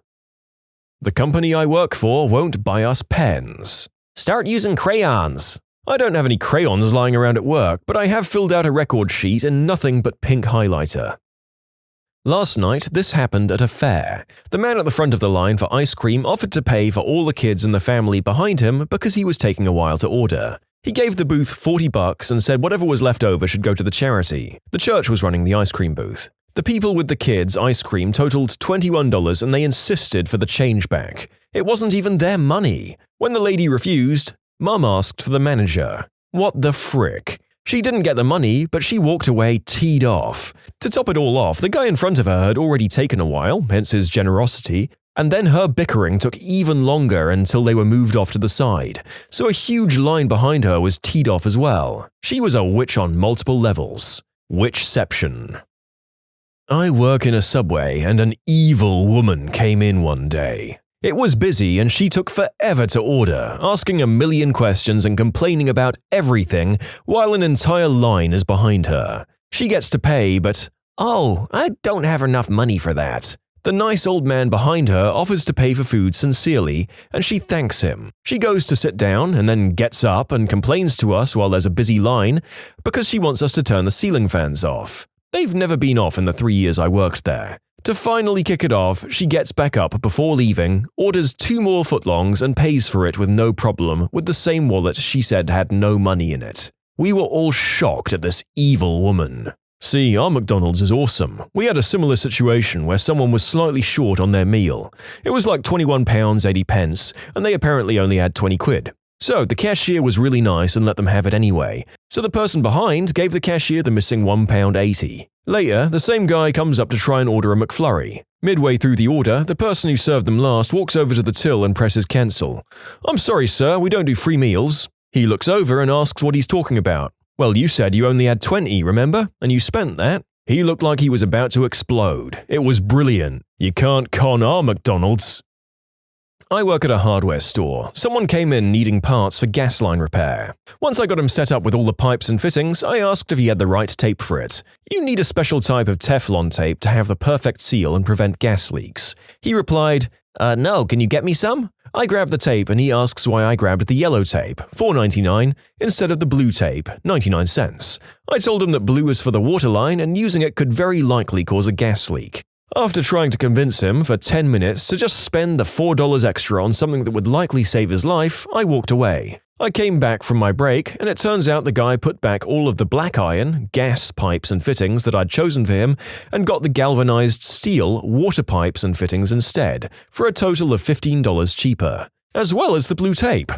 2 weeks later, there was a story on the news about a guy whose house had a gas leak and exploded. Luckily, the man was out with his family at the time and no one was injured. I'm not sure if it was the same man from the store, but I think it's likely. In conclusion, a guy came into the hardware store for gas line repairs, ended up using pipes and fittings for water line instead of gas to save about $15 on a $250 purchase. Possibly caused his house to explode. I mean, if it was the same guy, I think you have a lifetime license to be smug, right? Imagine going out of your way to save $15 and blowing up your house. And there's a reasonable chance he was too much of a cheapskate for insurance. I have a cousin who invited their friend over to their side of the family's house for Christmas dinner. She then charged her invited friend $5 for their meal. Who does that? I work at a casino and I'm constantly amazed at how many people raid ashtrays for the last bits of tobacco in cigarette butts. And I work in a bar where people will walk in and start drinking out of beers left out on the tables of regulars that go out for smokes and stuff until we catch them and throw them out. My best friend in like 1st or 2nd grade invited me to spend the night at his house. When it was time to brush our teeth, I realized that I'd forgotten my toothbrush. He told his mum about it and I thought I was in luck when his mum brought us a brand new toothbrush, but she opened it, handed it to him, and told him to give me his old one. I was skeptical, but I used it. I have a friend who is full-on gluten intolerant. However, he's so cheap he'll go to any lengths to avoid paying for food, or anything else. When he found out he could dumpster dive unlimited bread in San Francisco, that became the staple, nay, the entirety of his diet. He spends his days moaning in agony as his insides churn and roil, suffering from constant fiery diarrhea. Yet he continues to eat his glutinous meals merely because they're free. So I guess you could say he's on a gluten-free diet then, eh? You can submit your own stories to be featured here on the channel. The story submission link is in the description below. And if you want to listen to some vibey music in the background, check out easymode, also linked below, and subscribe. Oh, I have a great one. My dad was scheduled to get a hip replacement, and the day before the operation, I came home to find him mowing the lawn with a push mower. He was grimacing in pain and his face was red. When I asked him why the heck he was mowing, he replied, "I'm getting a new hip, so I wanted to wear the old one out and save the new one a mow." I lived with 3 other people during my junior year of college, and one of them insisted on keeping the AC off in the summer and the heat off in the winter, even though we lived in campus housing and didn't pay for any utilities, just so that she could prepare herself for the following year when she would be living in her own apartment and never using it to save money. I got fed up, found the manual for the thermostat online, and set it to never be allowed to go above a certain temperature in the summer and never go below a certain temperature in the winter. Hey, I'm gonna make everyone suffer so that I'm used to suffering next year. Sounds like a really selfish person. When my grandmother was alive, she would come and visit once or twice a year, this despite her having all sorts of medical complications like osteoporosis and kidney dialysis. She really loved her son. Anyway, when she arrived, she had a bag of frozen Olive Garden breadsticks with her for us kids.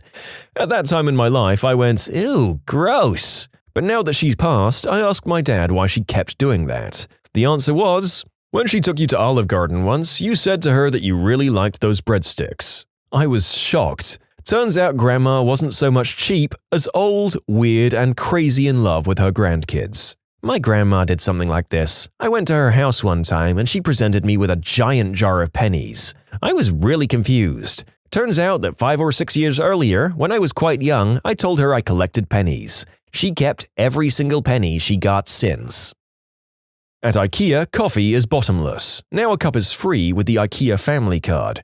But before that, it was like $2. My girlfriend's friend and her family would go in and buy 1 cup, and it would be passed along to each member to get their turn. They would apparently be there for hours socializing over a single cup of coffee. This is actually a really clever way to pass on immunity to disease. Well, except for herpes. The herpes will always get ya. My grandparents lived through the Depression. They waste nothing. Their freezer is a menagerie of ancient treasures. Last year we ate Thanksgiving at their house. My mum did all the cooking, but my grandma contributed a couple of desserts. One was a marshmallowy jello sort of thing with pistachios. When we got done eating, she proudly declared that it had been sitting in the freezer since 1996. She was afraid we'd find out and would waste it by not eating it. Weird thing is, it was still tasty as heck. Long story short, our grandmother fed us a 15-year-old pudding. I thought it was hilarious at the time, but it's kind of surprising we didn't get sick. My dad was actually annoyed that I found it odd at all. To give you an idea of what being raised in that house was like. This was when my grandparents were moving out of their house into a retirement home too, so they were being forced to use up what they'd saved for a long time. I think that probably played a part. They're both still alive today, Grandma's 92 and Grandpa's 94, so they must be doing something right. A lady I used to know was thrown out of a buffet for filling her purse with food. She was actually offended and called the manager. I went to a birthday dinner for my mother-in-law at a Filipino restaurant. Along with my wife and I, 4 of her friends were there. The friends ordered a mountain of food for the table. There were 7 of us there, but if there were a dozen, we couldn't have finished it all. This was a bit irritating right off the bat because while I was happy to pitch in for her birthday dinner, I didn't want to pay 20% of the gosh darn feast from Westeros that they'd ordered. It would end up being over $200 worth of food. So then the check comes and I pitch in my credit card, and 3 out of the 4 friends turn into statues, except the oldest gentleman, who offers something like $15. I grab the bill and divide it by 5, leaving out the dishes and drinks that my wife and I ordered for ourselves, and tally it up saying what everyone owes. Crickets. I remind everyone that they were the ones who ordered this giant mountain of food in the first place, half of which is going to go to waste. To prevent awkwardness, my mother-in-law grabs the bill and runs off, leaving my credit card to go and pay it. My wife prevents me from stopping her and causing a scene. I quietly lay into the 3 deadbeats at the table for letting an elderly woman on a fixed income pay $200 plus bill for her own birthday dinner. I lose it and call them fricking moochers. And whoa, suddenly there's that scene that everyone was working so hard to prevent, with them screaming at me and me screaming back. The restaurant owners understandably intervened and tossed us all out. I go back in and apologize and explain what happened. The restaurant, to their credit, knock 40% off the bill out of nothing more than kindness. Salo Grill in Las Vegas get amongst it, and they cancel the charge on my mother-in-law's card, and I pick up the rest, which was still quite a bit, but I felt a lot better about it. Again, maybe these other people had particular economic difficulties, but I can't imagine ever doing this to someone. What a bunch of cheapskates. My aunt and uncle once brought me out to eat with my cousins. We went to McDonald's and ordered 1 hamburger from the dollar menu and split it 3 ways with my cousins. That would make me more hungry than I started out. You were supposed to fight your cousins to the death for the right to consume the entire hamburger. My dad is a physics professor at a university, which if you know of this breed of humans, none of this might surprise you. He, and I'll swear to all that's sacred, goes to the cafeteria on campus and makes a meal out of the free condiments. Mexican-style chip salsa, chopped onion packets, crackers, etc. Then he'll call me to brag about it. Another one he does, he found a store that sells expired food for a ridiculously low price. He said he spent $20 and now has microwavable popcorn for life. My dad never buys new tires, he buys used ones that the shop keeps when people replace them. He gets the tires for super cheap after negotiating them for like $15 to $20. The best part is that he avoids driving to not waste gas so much that the tires never actually wear out, they just rot. When he feels like splurging, he'll buy a pork shoulder, which is a lot of meat for $7 to $10. He cuts off all the meat and grinds it along with free condiments from a cafeteria into a cylinder shape that he wraps with shopping bags from a store. Then he freezes it. When he wants some, he slices some pieces off like patties and sautés them, in its own oil, of course. This will last him months. One time he called me while I was cooking. He asked me what I was making and I said that I was cooking spaghetti. He said that spaghettis are about 3 times the price per mass as rice and throwing away my money. He doesn't use toilet paper, just water, which I suppose is actually cleaner anyway. Actually, using water to wash your post-crappy butt is a very common method throughout the world, especially in poorer countries where the people don't have enough to obtain or rather spend resources on other things than toilet paper. I'm sure there are many methods. The one I have used when overseas is follows. You crap while hovering and keep the butt cheeks apart. This reduces the crap-to-skin contact. Also, hemorrhoids. Then you get a little bucket or a large cup and use it to run water down your butt crack while bent forward. If you can, lather up your hands with soap and use your fingers. Rinse, and then wash your hands. My daily routine is set so that I shower after my morning craps anyway, and it works out fine. This method avoids the use of paper, and your butt is cleaner than with toilet paper. It has been pointed out to me that crap can get stuck under your nails, but you keep your fingernails short and clean when using this method. I had a bunch of cheap Bic pens when I worked as a server at Applebee's. I left one with the table so they could sign the receipt. I watched the dad sign it, get up, start walking away with his family, then turn around 6 feet later, go back to the table and pocket my pen. My 10th birthday present from my grandmother was a single expired McDonald's coupon. Are they the Dursleys? My best friend in middle school wanted to go to Outback Steakhouse for his birthday, so his parents and 4 friends loaded up and drove the 45 minutes. We all ordered our food and an order was placed for an appetizer of cheese fries that we would all share. The birthday boy goes first and gets a huge freaking portion, literally 2/3 of the cheese fries, and makes sure to take all the cheese with it. All that was left were the bare remnants. No big deal, I'm cool, it's free food anyway. When the time to pay comes, the dad asks me and the other kids for $20 each. I ask why, and he says, well, for your portion of the appetizer, your food, your drink, and for the birthday boy's food as well. I flat out refuse, and he threatens that maybe you should call your mum to drive 45 minutes to pick you up. I was 14 at the time. I can't even imagine myself accepting money from a child, never mind straight up forcing them to pay for their meal plus part of someone else's. That's ridiculous. I mean, this way, the parents aren't even paying for their own child's birthday meal. Classy. Work dinner party. There are about 25 of us coming. Potluck. The co-worker says, "I'll bring the wine." She brings 4 open bottles, each between 1/3 and 2/3 full. My stepdad keeps all the toilet paper in his room. We have 2 bathrooms, and every time the toilet paper runs out in my bathroom, I have to ask for a new roll, which then goes on to 20 minutes of getting yelled at that I'm wasting paper. I feel like I have to apologize for pooping. Even if I try to use the other bathroom, I get yelled at for using their bathroom when I have my own. I had a friend in college who never spent more than $10 a week on food, because she knew when and where all the events with free food were on campus. I aspire to have that level of commitment. I mean, I call that frugal, not cheap. You're paying a buttload for tuition and other expenses. Part of these free meals comes from tuition money, so it's not really free, it's more like prepaid. In college, that's not just cheap, that's smart. What is something that you're never fricking buying again? Glass furniture. I had a glass desk from IKEA for about 2 years, and one morning while I was sleeping, it spontaneously exploded. There was no one piece of it left that was larger than my thumbnail, and it took days to clean up. Apparently that can happen with tempered glass. Tension builds up due to temperature changes, and it just shatters. We had a low-grade earthquake where I live. The glass table shattered 3 days later. Fricking home warranty. I brought a house that had just hit 10 years and got all of the original appliances.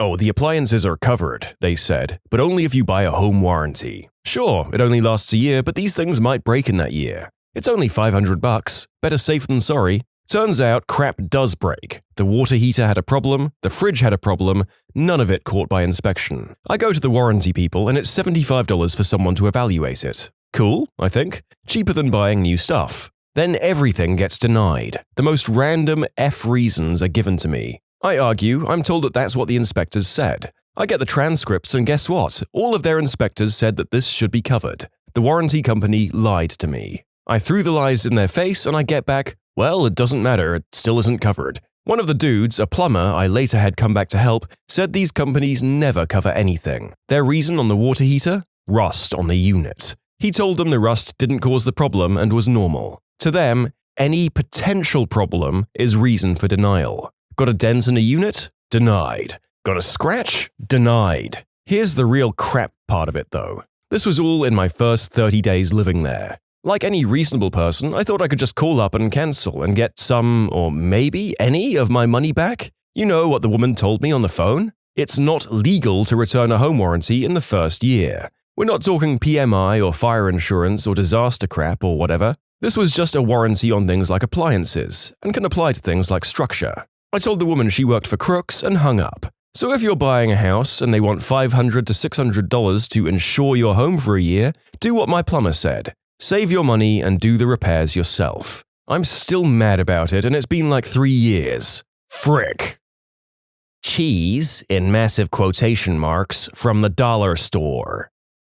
Oh god, what would that even be made out of? Low-density plastic? I wish I could contact the person who wrote this 8 years ago. A General Electric's made exclusively for Walmart, $50 vacuum. I bought a used Kirby from eBay and we threw the GE over the balcony and killed it Office Space style. Bacon-flavored popcorn. It basically made my entire house smell like sweaty butt. I'm not kidding, it lingered for days. It tasted dreadful too. Allow me to give you my recipe for the tastiest popcorn ever. Trademarked. Microwaved bacon popcorn is gross and inedible. Instead, make some bacon and save the grease. The next time you want delicious popcorn, put 3 to 4 tablespoons of bacon grease in the bottom of a large cooking pot. Apply medium-high heat. When the grease is all melted, add about half a cup of popcorn kernels, enough to mostly cover the bottom of the pan, and put the lid on. Shake somewhat vigorously until the popcorn is no longer popping quickly. Immediately pour delicious popcorn into another container, as it will scorch very quickly if you don't. Depending on the saltiness of your bacon, you may want to add salt, but probably not. Enjoy! I'll keep this short and sweet. I was very thirsty one night shift and thought it would be a good idea to buy 1 liter of sugar-free aloe water. After guzzling the entire thing, I felt quite refreshed. I downed a pita bread and my lunch was complete. Fast forward an hour later and I started to feel a rumbling in my stomach and the urge to pass gas. I decided to hold my toot in at the time and visit the closest washroom. At that very moment, I emptied my entire stomach contents and more into the toilet in the most violent butt explosion of my life. For the remaining 4 hours of my shift, everything coming out of my butt was liquid. I learned that particular aloe water was a very close cousin of the sugar-free gummy bears. 10 out of 10 will not buy sugar-free aloe water again.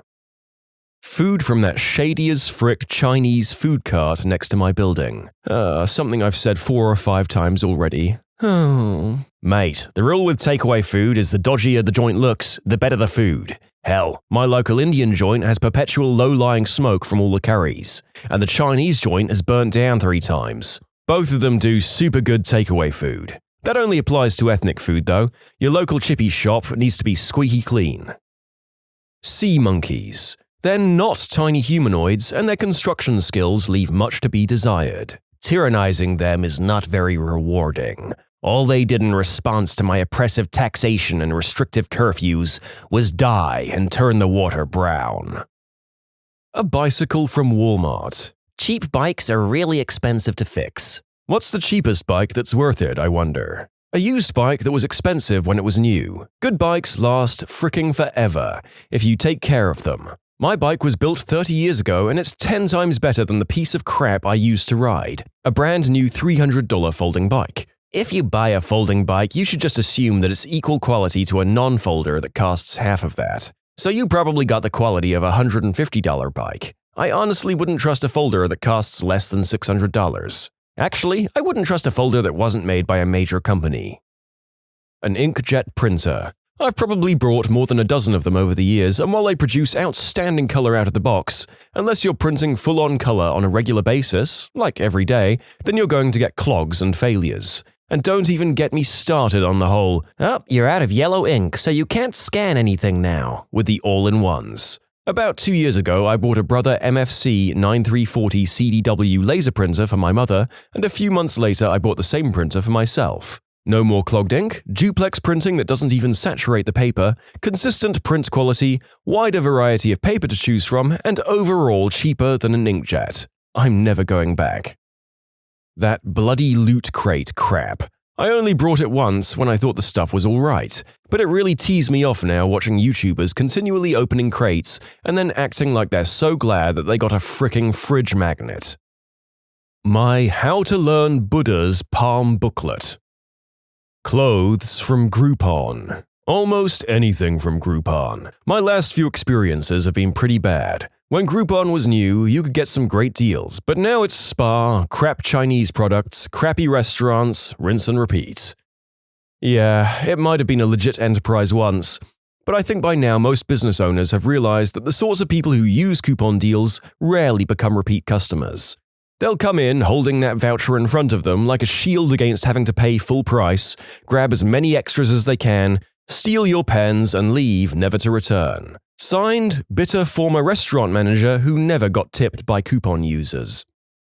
We had a buddy named Dave who once brought over some Klondike bars for a game night and left the remainders in the fridge. When he came back a week later, he was horrified and livid that his Klondike bars, which were left in the fridge of 3 bachelors, had been eaten without his permission. He made such a stink about it that us 3 guys living there, as a prank, filled the freezer to the brim with Klondike bars. We ate and ate them, but the stock never depleted. Some moron would keep the joke going by buying enough Klondike bars to fill it back to full. And when you're young and a cheapskate, you'll eat a Klondike bar before going to find real food. Don't get me wrong, ice cream and chocolate are great, but man, I could go my whole life without eating another Klondike bar, and that was already 15 years ago. Frickin' Dave, man. A frickin' sleep number mattress. Piece of crap is like sleeping on an air mattress, and after a little while the sides lose their integrity, so the only comfortable spot becomes broken down. Forked out a lot of cash for that stupid mattress. The only one who seemed to like it was the cat. Anything from Finish Line. A couple of years ago, I needed a new pair of shoes. Luckily, I had a Finish Line gift card. I'd never shopped there before, but I'd save money with the gift card, so I walk in and buy a pair of shoes.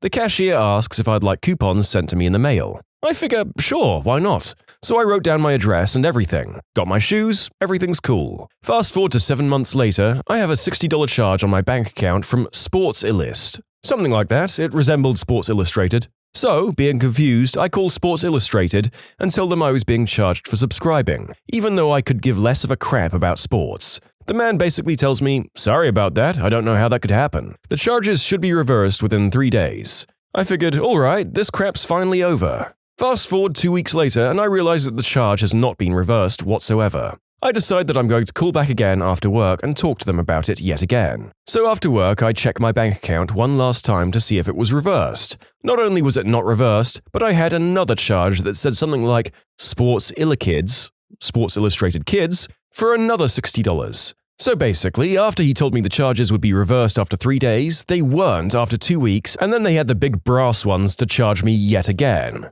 This time I was teed off and called immediately. The tone in the lady's voice seemed like she'd been dealing with this all day or something.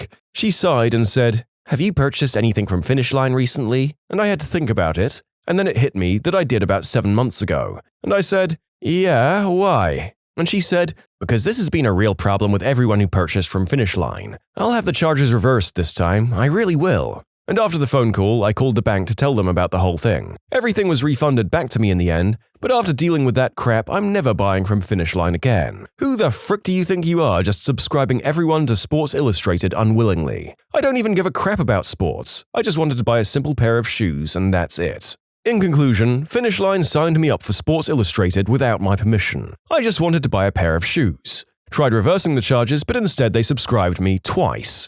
I had to call the bank to actually fix it. Don't shop at Finish Line. You can submit your own stories to be featured here on the channel. The story submission link is in the description below. And if you want to listen to some vibey music in the background, check out easymode, also linked below, and subscribe. Those pink, frosted animal crackers. Good as all heck, but I ate way too many when I was younger, and I still get sick even to this day when I think about it. I feel like everyone has that one food that they ruined for themselves as a child. For me, it was a Mexican candy called Lucas. I ate it once when I was extremely sick, and I haven't been able to stomach it since. Which is sad because I remember loving it for a couple of hours. At least until I threw it all up. I will never go with my current ISP fricking ever again if I have the option. The amount of bullcrap I've had to deal with is just insane. First, they brought our previous ISP. I called to cancel the phone line we got for free, along with a free router. The new ISP tried to charge for it, but they say they'll of course remove it. I got a confirmation letter. Get another one. In the end, I got one letter every day for over 3 weeks confirming the exact same thing. Still shows up on my bill. Got charged for TV. It's included in my rent. I call them and they said, "Sure, we'll of course remove it. It shows up on my next bill." I call again and they claim that the bill was printed before my call. Just pay less than what it says on the bill. Next month, it's still there. They claim the exact same thing, printed before I called. I called the rep on his bullcrap, and all he does is cough and ask if there's anything else I need help with. I mildly lose my crap at this point, but I finally get rid of the extra charge on the next bill. This was all in the span of 3 months. Never again if I have the option. The previous ISP worked flawlessly for over a year. What infuriates me the most is that this is most likely their modus operandi, counting on people not reading too closely what they're getting charged for. Granted, they're reasonably priced at 100 megabits a second for an equivalent of $24 a month, but based on their customer service and general inability to do even the simplest of tasks without several weeks of issues, I'll go with another one next time. What? It's not like an ISP to make every little transaction a nightmare. They instantly and immediately fix your options and give you your money right away, like travel insurance and substance-using roommates who owe you rent. A frozen gluten-free pizza. £3 for a large nacho with a pinch of cheese on it. What a load of crap. Third-party extended warranty. I bought our first family car a few months after getting married. A 5-year-old Dodge Magnum with 50k on the odometer. They kinda just threw the warranty in and I didn't realize it until I was signing papers and I got to the extended warranty page. Asked what the frick this was and the salesman ended up getting me to pay for it. It's only $1,200, pretty cheap peace of mind, right? Right. I'm a family man now, I hate to have any pesky repairs get in my way. I never used it, needed tie rods on one time, but they were considered a wear item, so it was out of my own pocket. Instead of the extended warranty, do your research, buy cars that don't have overcomplicated parts that break down, or require expensive services. I don't buy anything with a timing belt anymore, only chains. Do your maintenance the way your manual says and consider using the severe schedule. Join a forum for your particular car. If the thingamajig shakes when you turn the doohickey, you can bet someone else's thingamajig had shaken before, so look it up. Most of all, this is what you keep an emergency fund for. If you're maintaining your vehicle properly, things shouldn't break, but if they do, have some money tucked away for emergency repairs. Any Steam game before it goes on sale. A cheap vacuum. I have 2 dogs and vacuumed with it the day before I brought a new one. Vacuumed with the new one, Shark Rotator Professional for those wondering, and literally filled 2 trash bags with mist pet hair, having just vacuumed the day before. Rubbers. I'm married and had a vasectomy. I was in the same boat with 2 kids already. Evidently, the US military gives crappy vasectomies. After the 3rd kid, my wife got fixed. Third-party controllers. They only ever last all of a week or 2 before something goes wrong. As fun as they are, those cheap remote control helicopters are probably the most frustrating things to try and control. I think I've owned 3 and they've all broken within 1 week of buying. Beats by Dr. Dre. Why didn't I listen to what everyone told me? Ben & Jerry's changed the Heath bars that they use to some tasteless, disgusting hippie crap about a year ago. I get that they're all about conservation and all, but they screwed up my absolute favorite go-to ice cream of all time. I was in Vermont when they invented Heath Bar Crunch about 25 or 30 years ago, and they were giving it out as samples. I fell in love right then and there, but they've wronged me and cut me deep. Never again, unless I hear they go back to the old Heath bars. Off-brand saran wrap or cling film. It tears if you look at it wrong and won't stick to itself on wraparound. Bullcrap in a box. Wooden tiki torches. They get messed up after 1 season outside in the elements, and half of them come crooked and crack when you put them in the ground. I invested in some nice metal and glass ones. One-ply toilet paper. I bought a big package on accident once and I'll never do that again. My finger popped through that wispy garbage the first time I used it, and I eventually was using ridiculously thick wads of paper to keep myself safe. Toilet paper is one of those products where it's always best to pay more for the good stuff. An engagement ring. The Dyson Ball Vacuum. Man, is that thing named wrong. I couldn't walk for 3 days after using it. I was about to say, mine works great and is so easy to push, and then I caught on. Girly crap. Give me man razors, man deodorant, man shower gel, man everything. Half the price and lasts way longer than crappy girl products. Okay, apparently I'm worse than Margaret Thatcher because I said this. Relax. If you want to use girly products, go ahead. If you want to use men's products, go ahead. I personally find men's antiperspirant, Rexona, to be my choice of deodorant because I'm very active and work outside. Every brand of men's razors have lasted longer than my women's ones. My men's work boots last amazingly better and are sturdier than any woman's work boots I've had in the past. That's my personal experience anyway. Hulu subscription. I can't stand paying for a service and still having to watch through commercials. What? Look, I was never going to buy that service anyway because it just seemed so inherently crap, but that is some complete garbage compared to the other services on offer. Not sure if it's changed in the years since that comment was written, though. Size 46 and above pants. Not a product quality thing, just a quality of life thing. Cigarettes. Full year clean, let's go. A DVD rewinder. Fricking useless. I remember when Blockbuster was first introducing DVDs, and my dad got a notice that he failed to rewind his disc before returning it to the store. Some people are just dumb, he said, but don't threaten me with a fine because of your own stupidity. Any Ubisoft product available for pre-purchase. Dude, any video game for pre-order. It's been a terrible stretch.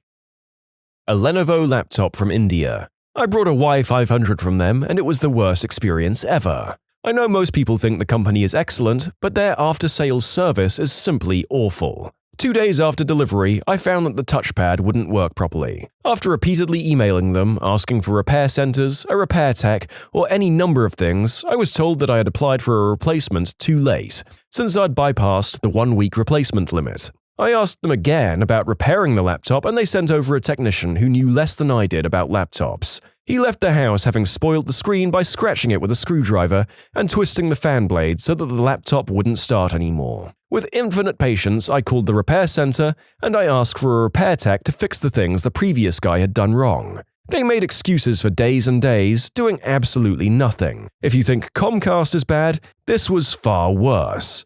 I was misquoted saying, "The issue has been fixed," and they closed the case number, telling me I'd have to go through the entire process again. I was given a Lenovo official help center number. That's when I learned the guys I was speaking to was simply a small repair shop that Lenovo had contracted all their Bombay customers to. After waiting on the Lenovo helpline for 15 minutes, listening to crappy elevator music, I was told that the help center was inactive and that I should call up another number.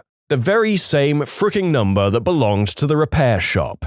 I fricking lost it. The worst part is, in India, it's not possible to sue a company and expect a speedy resolution. All this was happening a few weeks before my exams, and I had a comp sci project due for submission. In the end, I had to give up this new, almost never used laptop to a repair shop that I actually trusted. Their service was far better than anything Lenovo had ever offered me so far, even if it was paid. I ended up using my old HP DV6000 for my exams. I managed to submit the project on time, but seriously, F Lenovo. In conclusion, frick Lenovo for getting me stuck in a feedback loop. A laptop without fans so strong that they can at least ensure that the darn thing doesn't overheat after an hour, unless I purchase another gosh darn ventilation pad for it.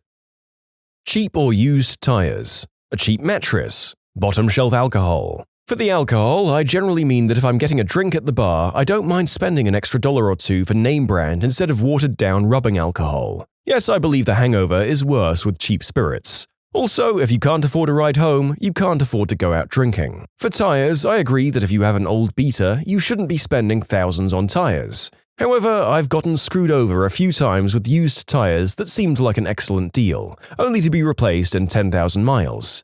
I put a pair of Toyo MTs on my old truck and they lasted me longer than the truck and still looked new after 50,000 miles. Plus, I had one punctured from an accident and it was replaced for free because I spent an extra $20 for that service up front. I can't stand seeing new sports cars that someone spent good money on and they won't spend more than $300 on tires. Also, everyone's saying if it separates you from the ground, this is exactly what I mean. As a closer, gas barbecues. If you only grill a few times a year, go ahead and spend under $500 on one. Just don't be upset when you can't get parts and have to replace the whole thing within 5 years. If you're a barbecue enthusiast that loves grilling for friends and family 5 times a week, spend $4,000 on a Twin Eagles or Lynx. It'll be the last grill you ever buy and sear a steak that would make Ramsay's mouth water. Yes, a $150 Weber charcoal kettle is an amazing grill that will last forever, but cooking 5 times a week on charcoal and needing more cooking area with different temperatures gets old real quick. Plus, a big green egg will smoke any Weber. I've spent the last 7 years designing outdoor kitchens and selling grills while having a private barbecue chef on staff. I think I'm just a bit more of a snob when it comes to my food. What's the most ridiculous or offensive thing someone has said to you? I have a prosthetic eye. While it looks pretty good, it doesn't look exactly like the other eye because, it's a prosthetic eye and all. But it's not that different and looks very natural. I was picking up some documents at a nearby store. When I took off my sunglasses, the following ensued. This lady said, "Oh, you have really bad allergies." Me? "No, ma'am, it's a prosthetic eye." No, your eye, it has allergies. You should see a doctor." "Thank you. I see plenty of doctors about it, but it's a prosthetic eye." "No, you should see an allergy doctor." At this point, I gave up and just stopped talking to her. While it was insulting, it was also just shocking that someone could be that dense. It's not that I think she didn't understand what prosthetic meant. She was middle-aged and spoke fluent English. She wasn't foreign or senile and seemed to understand what I said, but disagreed. Grr. Why didn't you pop it out and hand it to her? Oh, I should have done that, but first pretended to rub it. Oh yeah, this itch is so bad, I'm gonna have to… Oh my god! If I ever need a glass eye, I will definitely insist on creating one that has a red LED inside that I can somehow control, and make it come on as I glare at people like this. I have a prosthetic leg, and it's also very real looking, but I wear a knee support, so occasionally if I'm wearing shorts, someone will come up to me and insist I should go to the doctor to sort out my knee problems. Often people will think I'm joking when I tell them it's a false leg. One person, like the one in your story, wouldn't believe me at all, and was getting quite wound up about me taking the mickey. So what I did was say, fine, I'll get it checked out, it actually feels a little worse today. Then I grabbed my false leg where it joins up with my real knee and acted like I was massaging it. As I did so, I gently lifted my stump about an inch out of the socket and began to twist the false leg around, going, that feels so much better. I continued to massage and twist until the leg was completely backwards, with the foot pointing straight behind myself. Then I stretched myself up and said, yeah, that's the stuff, and walked off with one leg facing completely backwards. The look on the guy's face was priceless and worth the discomfort of walking with my stump backward in the socket. I work in a New Yorker hotel, but I'm a native South African. A guest once asked me to see my manager because I was faking an accent to tee her off. When he confirmed that I'm not local, she rebutted that she had a South African friend who sounded nothing like me. She was quite upset. I moved from South Africa to Colorado when I was 12, and people called me a liar, saying I was faking a British accent and I was very bad at it. After that, I gave up and put on a fake American accent. What the frick? Some people are so ignorant. I would like to ask all of our South African viewers to either forgive me or join the ranks of equally annoyed people from literally any country I've tried to imitate in previous videos. I had this really dumb co-worker. Not only was she dumb, but she would constantly browbeat everyone around with her ignorance. One of her more choice contentions was that Jews ripped off Yamaha's name for their little hat thingies. I have no idea how she rationalizes that.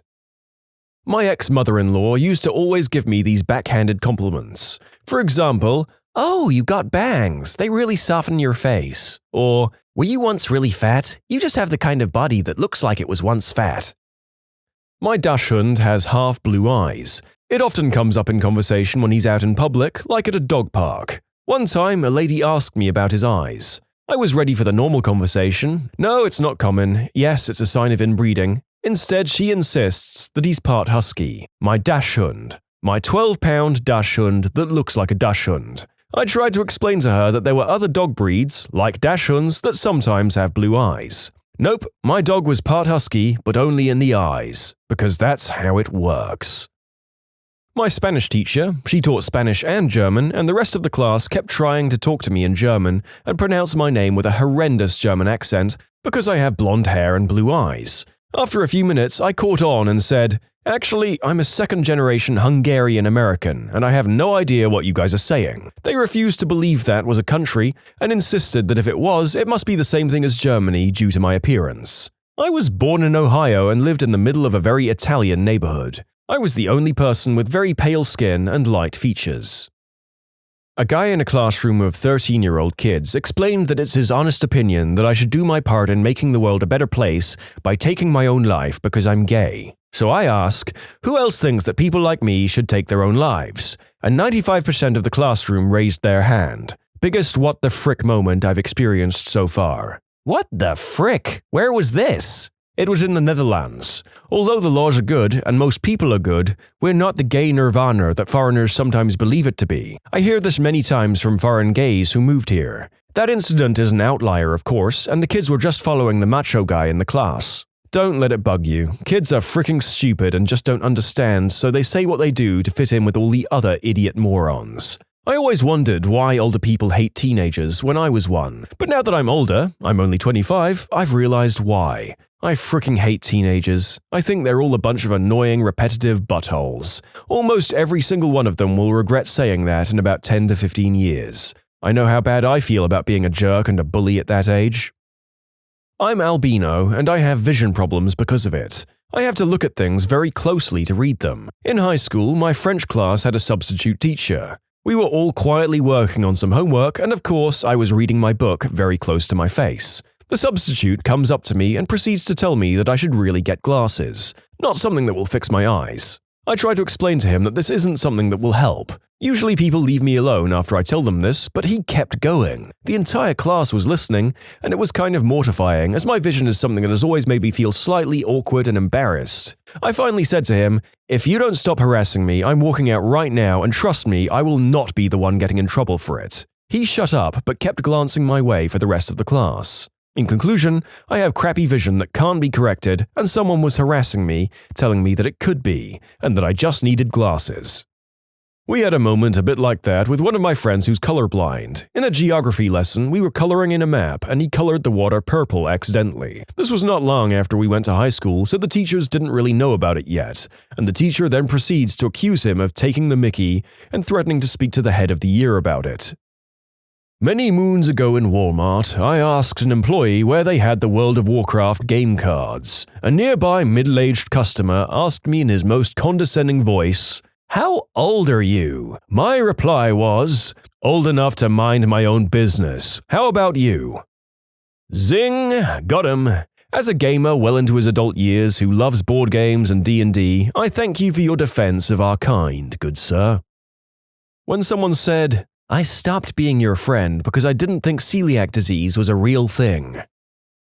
English class, senior year of high school. There was one dense B-word that refused to believe that Venezuela, where I'm from, is an actual country. She was convinced it was a city in Mexico. End of the year, we have to hand in our papers. Now, this is high school, and I didn't really give a crap. I bullcrapped a 10-page paper, and apparently I've got some talent at writing essays, so I could usually bluff my way to a B or even an A. She sat next to me and was complaining that she did so much research and how unfair it was that she got a C. I got mine back, and she asks how I did. I handed her the paper, and she saw that I got an 85. She looked at it for a second, got up, walked over to the teacher, and accused me of plagiarism because he's Mexican, there's no way he could have written a better paper than me without cheating. Oy.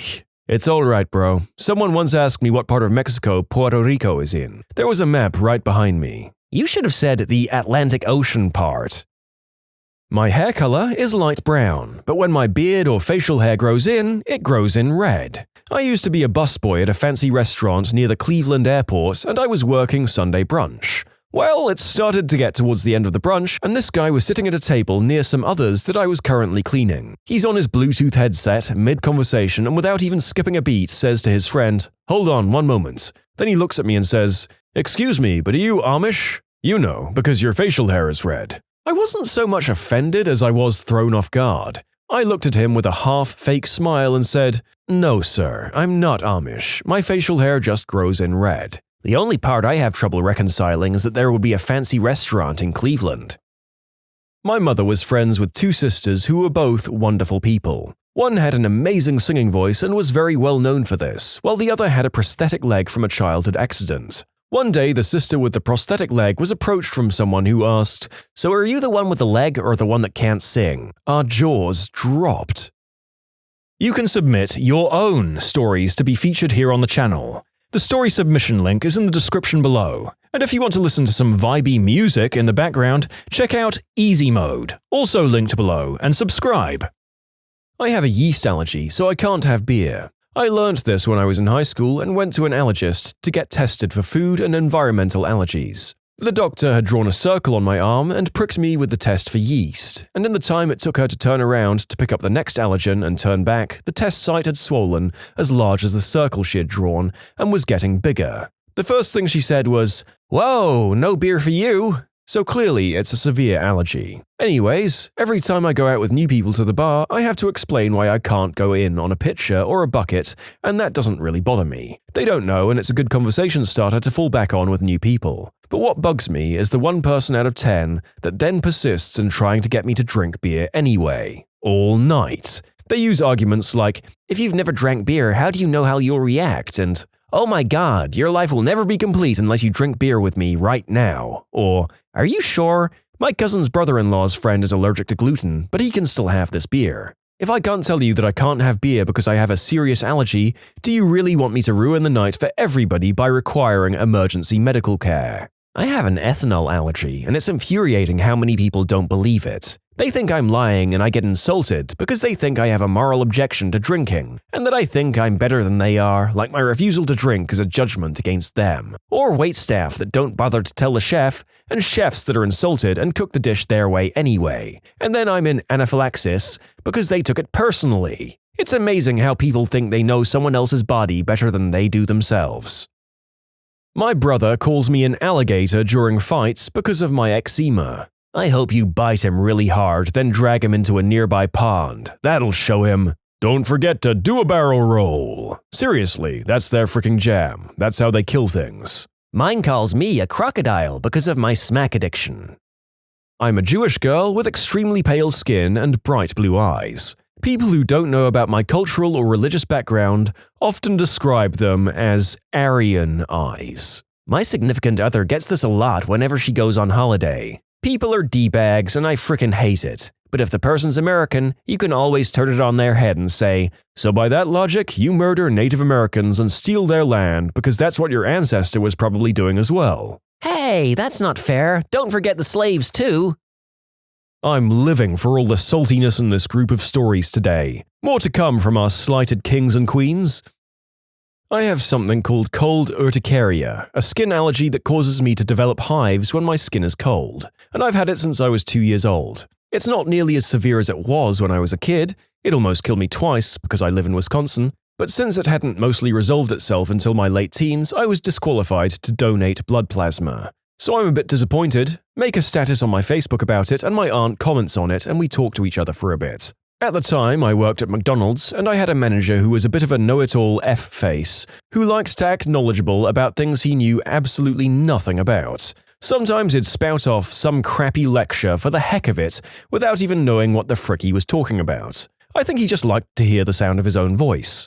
Anyway, he saw my status and conversation on Facebook, and while we and a few other co-workers were all talking about something unrelated, he brings up, "So I saw on Facebook that you couldn't donate plasma. Yeah, I'm allergic to the cold and it drops your body temperature, so I was disqualified from donating. That's stupid, you can't be allergic to something like that." He then proceeded to try and argue with me about it, telling me that my parents were hypochondriacs, telling me my doctors were stupid, saying that an allergy like that doesn't exist, saying that if I have anything, it would have been eczema. I mean, frick, if that particular allergy didn't exist, I would have been able to donate my gosh darn fricking plasma. And then there's the fact that he had the nerve to try and call me out on that in front of all our co-workers, to try and make me look like a stupid liar. That teed me off so bad I wanted to stick his stupid face in the gosh darn deep fryer.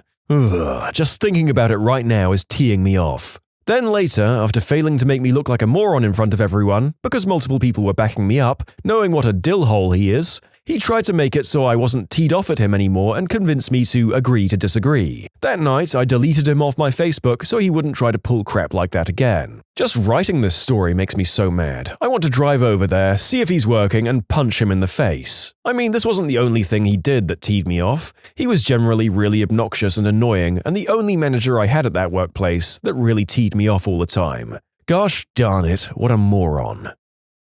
In a class in college, we were talking about organ transplants, and the professor asked if anybody had any personal stories about it. And I said I had a liver transplant and told a bit of my story. A girl, after, raised her hand and said, "I think we should stop everything like that because the world is overpopulated as it is." I stared, completely in shock that she'd say that right after I said I would have died years ago if it wasn't for a transplant. I think it would have been appropriate to stand up, point at her, and say, "Frick you too, madam." Bet the professor wouldn't have even been that annoyed. When I was a kid, I crashed into a set of trees while sledding. The trees were so slim that my leg got twisted around them. It took a few minutes for my sister and nephews to get it out, and all the while I'm screaming and crying. I hobble inside the house, freaking out because the pain was so bad I thought it was broken. I go to my parents for help and they took one look at me and say, "Stop whining, it doesn't hurt," and went off to do what they were previously doing. I collapsed from the pain and had to go crawl up the stairs to my room. All the while my stepmom's standing over me calling me a faker and a liar and telling me to stop being so dramatic. I ended up passing out in the upstairs living room from the pain and dizziness. My leg wasn't broken, but I think it did get somewhat effed up, since I walk with a limp to this day. Gosh darn, you're still doing that fake limp thing? Drama queens. I mean, really? Sincerely, your stepmom. While giving my information to a store so I could rent video games. The store employer, Name. Me, Diana. Yes, that's my real name. Proceeded to spell my name. Are you sure? Doesn't it have 2 N's? No, just the one. Are you sure? I hand her my driver's license. Pretty darn tootin'. Oh, okay. I have a good one. My grandmother who has Alzheimer's disease lives with us, and she recently had a UTI. While in the hospital, she had a permanent catheter installed, and when she finally came home, a nurse, a bit of a B word I might add, came and showed my parents how to empty her bag. The nurse claimed that my grandma didn't have Alzheimer's, but was confused because memory loss can be apparently a symptom of a UTI. Even after my parents showed the nurse documentation, she still persisted. It was enough to mildly tee off my dad and upset my mum. I hid the fact that I was deeply mentally unwell and was on medication from my mum for months because I knew she wouldn't handle it well. When I did tell her about it, she said that I was faking it and using it as an excuse for my poor grades, which happened because of how severe my depression was. She told me that I was using my medication as a crutch. This is from the woman who's trying to use her medicated bipolar to get into disability allowance. My name is Eli. Everyone insists on calling me Elijah even when I say my name is just Eli. One of my coworkers will comment on how Asian my hairstyle or outfit was on any given day, complete with appreciative leers when I look more Asian than usual. I'm a little curious as to what that coworker in question feels would be particularly Asian attire, I'm gonna be honest. My name is Ian. Simple, right? I-A-N. Nope, not apparently. The most common spelling of my name when I tell it to people is E-A-N, followed by just E-N and E-U-M. I don't have a speech impediment or anything. The worst was E-E-Y-U-M. Eeyum. Not one letter was correct. Not one. I had a coworker named Earl. He once cut a letter addressed to Fartle. When I was 3, I got a huge cut from an accident in my house. I can't remember. And when I was taken to hospital, my parents actually had the piece of skin that was torn off. Only God knows why, and there was enough of the skin to sew it back on with stitches. So now I have a huge scar. One day, a D-bag friend of mine asked me about my scar, and I tell him the above story. Then he proceeded to go on a 10-minute rant about how medical technology has not advanced far enough to do a procedure like that. I lose all hope in humanity at this point for people living under rocks like this. I broke my foot in 2 places in October. I was sitting down on the floor in gym before class because I was exhausted. Some girl walked up to me and kicked me as hard as she could on my boot. I was bawling, and all she could say was, "I wanted to see if it was really broken." She ended up re-breaking my foot and setting my recovery back 2 months. Although it doesn't happen often, as a Japanese American, I get occasional crap about the atrocities Japan committed during World War II. It doesn't make much sense considering my great-grandparents came to the US around 1900 to 1920. Also, my grandfathers both fought in the US Army during the war too, the 442nd Segregated Regiment. Not really offensive, but ridiculous. Her, where did you adopt your kids from? Me, I didn't. Then where did you get them? I made them with my wife. Explanation, my wife is Chinese while I'm one of many flavors of vanilla, so my kids look Asian-ish. When I talk to someone on the late bus in 7th grade, I find it's fun to communicate with the losers, said the girl. Frick you, Melissa. That set back the recovery of my social anxiety by a few years. Congrats on getting knocked up at 19. A coworker of mine, who'd started working probably a couple of weeks prior to this, asked me out of the blue and all of a sudden, "So, are you like trans or something?" What offended me wasn't that she thought I looked like MTF, or the possibility of someone seeing me as trans, it was that she saw a tall, flat-chested, homely girl and reasoned that the girl must have been born a boy. Also, who asks a stranger something so personal in the first place? What is something you or someone you saw did, just to watch the world burn? I'm a high school science teacher. At least once a year we'll start a rumor about one of us getting arrested for something. A coworker of mine told some students that I dressed up as Selena Gomez for Halloween once. It's been over a year and I still get kids that like to yell, "Hi Selena!" I also toot while walking by students who I don't like for whatever reason. Crop dusting crappy students is one of my favorite parts of being a teacher. For a while I had a townhouse where I had a bathroom window that overlooked the parking lot. Sometimes I would sit there with my key fob and hit the lock button so that the horn on my car would honk right when people walked by, just to watch them jump. In the early 90s, universal remote controls were new. I had a grudge against a local AV store, so I got one of the programmable remotes, and in the middle of the night I turned on everything in the store through the window and upped all the volumes to max. Once a week for months on end. Oh, I had a buddy that did this in high school. Whenever the teacher would attempt to show a movie in class, he'd use the universal remote to turn the TV off just as the teacher sat down. She was convinced the TV was haunted. You can buy a code-free universal remote that fits on your keyring. I had one and it was pretty handy at bars. My friend's girlfriend was complaining on Facebook about vomiting and feeling nauseous. I made a joke teasing her about morning sickness and congratulating her on the baby. The next hour had her wall blowing up with family and friends who took it seriously, congratulating her. Needless to say, I got a good laugh. This is a very bold move, and I'm sick because I kind of love how messed up it is. I wonder if her parents were friends with her on Facebook. A reply to this follows. Dude, this Christmas I had most of my family over for dinner, and out of nowhere, Cousin A went up to Cousin B, touched her belly and said, "How's the baby going?" jokingly. Cousin B froze, and it turns out she really was pregnant and planning on announcing it that night. Take a piece of paper and spread a thin layer of corn flour on the paper. Slide the piece of paper under a door and use a can of compressed air to blow the corn flour off the paper and onto everything on the other side of the door. The person who enters the room will find a thin layer of the powder coating quite a bit of the room. When they go to clean it up, they will inevitably use a damp cloth, and that is when the magic occurs. If you've ever played with corn flour and water, you know it becomes a non-Newtonian fluid, and these properties make it a nightmare to clean up. When you apply pressure, it's this stubborn, gloopy solid mess on the wall, but when you release the pressure, it starts to freely run down the wall like a liquid. Every Christmas, I take an ugly ornament off our tree and put it on someone else's, usually during a party or something. I have yet to be caught. One time I did something to watch the world burn, and it completely backfired in my face. It was the worst prank in the history of my life. I was a dumb child. I got superglue and I went around my house gluing down things that I thought people would rarely use. Top shelf picture frame, old scarf in my mum's bottom drawer, dictionary on the bookshelf, etc. About 20 things in total. I thought that people would come across these things over the course of months, that they would become confused and not understand how it kept happening. It was going to be my secret glory. My mum came across every single item in the course of a day. She cleans the house a lot more often than I anticipated. It was bad. Real bad. Most of the guys on the team I work with are quite overweight and have different opinions on weight loss. They also love being right. It's pretty simple to say, does, insert food here, make you, insert random weight or loss gain symptom here? And then wait for the argument to explode, and put my headphones back on whilst they argue. I work in a pizza shop. Every time someone orders 10 wings, I always put in 11, just hoping that whoever ordered those wings plans on splitting them evenly. And I've just started a war within the household over who gets that last wing. If I ordered chicken wings and got an extra one free, I would just think the guy who made them was being nice for no reason other than that he's a nice guy.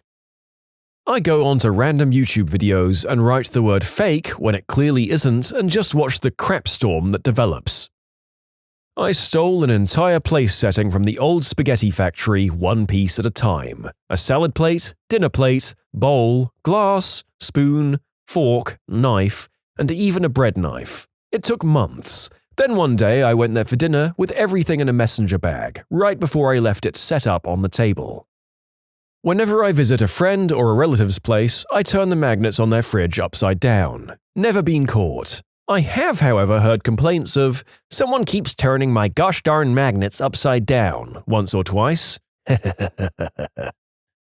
Lived in a neighborhood called Caroline Pines. One night we switched the E and the I on the sign to make Caroline word for male anatomy. Stayed like that for 4 days. My buddy used to live in a neighborhood called Bantam Woods, and we got hammered one night and changed it to Batman Woods. Should have changed it to Batman's Wood. In junior year of high school, my class was given a 200-question test to do in an hour and a half. Some kid convinced everyone to white out the corner of the Scantron, so the professor had to mark every single answer by hand in a class of 30. He had to do it, and the average was 84. Something like this happened at my school, and the teacher failed every test. In 4th grade, I created a club called the Safety Patrol Busters. I'm not sure how common Safety Patrol kids are or if it's still done, but they were the kids who volunteered to make sure other kids weren't doing anything unsafe, like running. If they caught you running, they'd yell at you to stop and go back and walk. During recess, me and the other boys in the club would seek out the Safety Patrol kids in their orange vests and run as fast as we could past them. When they yelled stop, we'd keep running. This would usually cause them to give chase. We had this secret hiding spot underneath the portable classroom buildings, trailers, where we'd hide out and watch them try to find us. They never caught the Safety Patrol Busters, ever. I don't mean to be that kind of jerk, but when I was 17, I decided to go and buy some groceries at a Giant store or some equivalent. As I walked around, I saw some very strict-looking mums, and I had the brilliant idea of putting some random unhealthy food in their shopping carts, unnoticed, and let the kids take the blame. I thought I'd see what the mums would do. These mums, I could hear them from 2 aisles away, screaming at their children as they all denied putting the 6-pack of chocolate pudding, or 2 packs of Mountain Dew, or 4 boxes of Lucky Charms in the shopping cart. Senior year of high school, I taught 3 kids how to use any phone on campus to page over the loudspeakers. That was a hilarious week. To those curious, my school had an odd PA setup that could be used via punching in the correct extension from one of the school phones. I don't know why it was set up this way. The teachers didn't use it, probably weren't allowed, and the morning announcements were always done from the office where the actual PA mic was. Obviously, they've since changed this. I would pay actual money to hear the announcements. I know that, being kids, there was a high likelihood that it was just tooting noises and words for anatomy, but they can also be very creative in ways that we can't. I know that when I've worked with kids, they've nearly killed me laughing several times. I work at Disney World, that's the one in Florida. I found a list of the phone numbers to all the rides at Disneyland, California. I used to dial the Dumbo ride in Florida, and then before they answered, conference to the Dumbo ride in California. Both would answer, "Dumbo, this is so-and-so," and I'd just sit on mute, listening to them trying to figure out who the real so-and-so working at Dumbo was. No one ever said, "Wait, are you in Florida or California?" Put Skittles and M&Ms in the same bowl. They are appropriate snacks at some parties, as you now have S&Ms.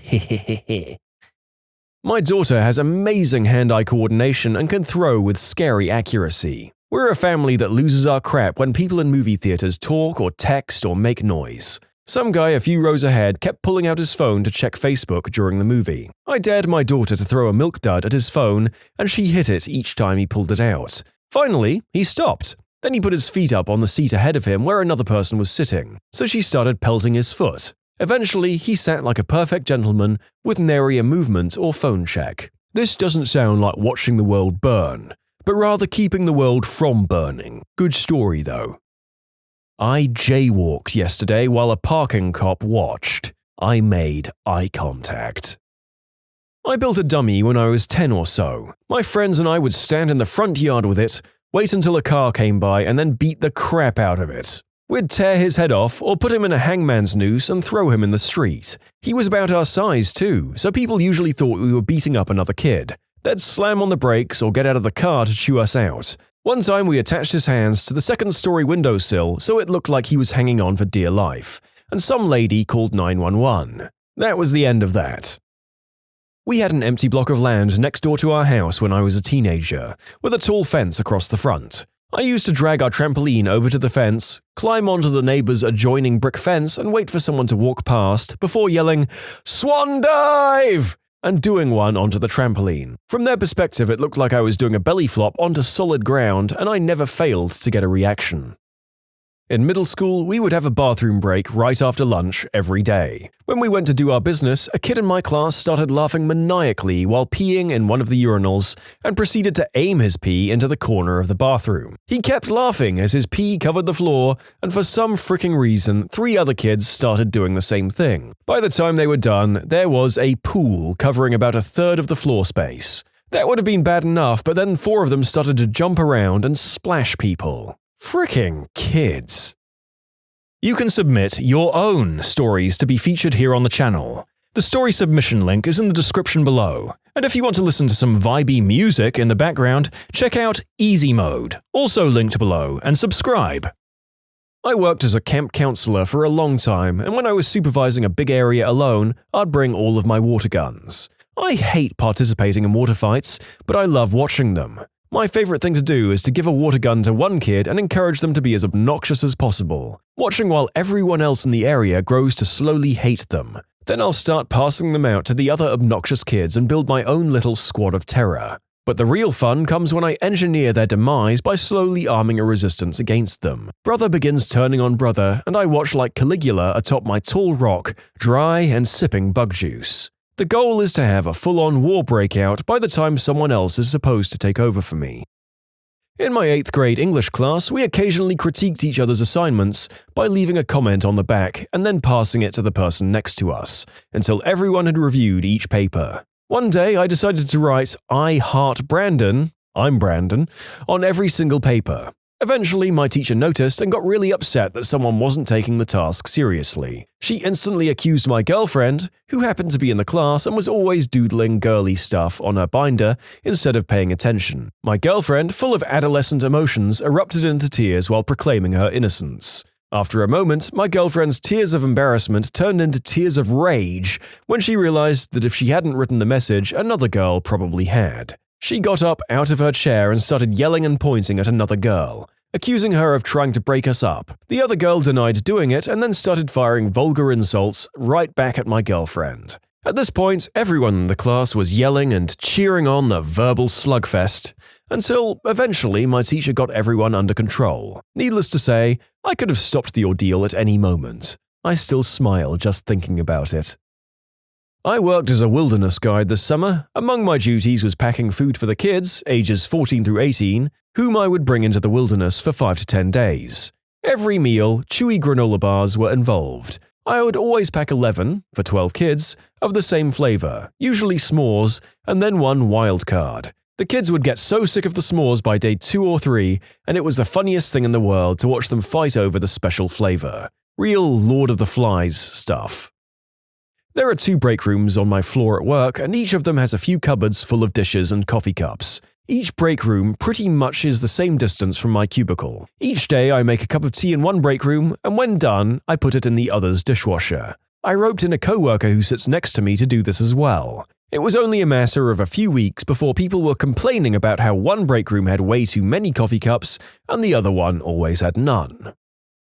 Near the end of the school year, I found a stash of permanent markers in the staff room of the elementary school in which I taught. This school required all students to remove outdoor footwear and place them on shelves near the exits. On the last day of school, I put a gift marker in each shoe. After school, I relaxed on the playground and watched. At any instant, I could see all of the stages of the prank play out. The surprised discovery, the opening and testing of the pen, the tentative line drawn down the stair rail, and the expanding cloud of graffiti spreading out from each doorway.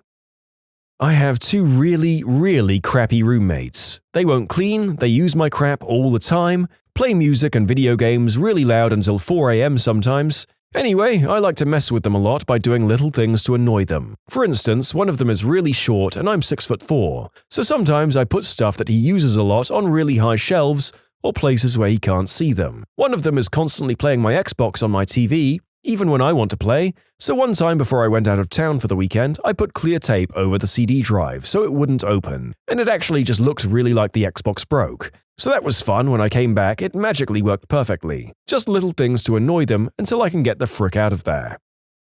I had a big tub full of jelly beans when I was a kid, and my cousin dumped in a bag of those Harry Potter ones with flavors like grass and booger. There weren't a lot of them, but there were enough that every once in a while you would unexpectedly gag. I don't know if any of our listeners are old enough to remember these, but the Bertie Bott's every flavor beans were absolutely disgusting. If you did this in a communal bowl of jelly beans rather than one's relatives, you would raise hell. I hold the doors open for people who are more than 7 feet away just to watch them do that stupid half jog. I really enjoy it when they thank me through gritted teeth and labored breath. I love when people do this. I intentionally walk slower just to be that guy. I've had people give up and just let go of the door and walk away. This doesn't work for me. I love making situations awkward, so I will stand there with an awkward smile on my face. I might even do an awkward half wave and call you Jeff. One day, while living in a house with 4 other roommates, a hat blew into our yard and landed on the back step, which was the main entrance. It was upright on the bottom step like someone had placed it there. All of us thought it was weird and moved on with our lives. That same week, I went to the thrift store and bought all the weirdest cheap hats I could find. Each Tuesday, I would place an increasingly weirder hat on the back porch on my way to class. Our landlord's conspiracy theories ranged from the Mad Hatter to homeless people to one of our friends leaving the hats. I kept this up until we had a collection of 30-plus hats in our closet. They didn't believe that it was me when I told them. Fake items boxes or bananas on the ramp for the shortcut in Koopa Troopa Beach. That is just messed up. Singapore is a weird place. It's an especially weird place for an American teen. An even weirder time when our classmate was arrested at our school and was caned. Well, Singaporeans tend to be reserved and not very outgoing.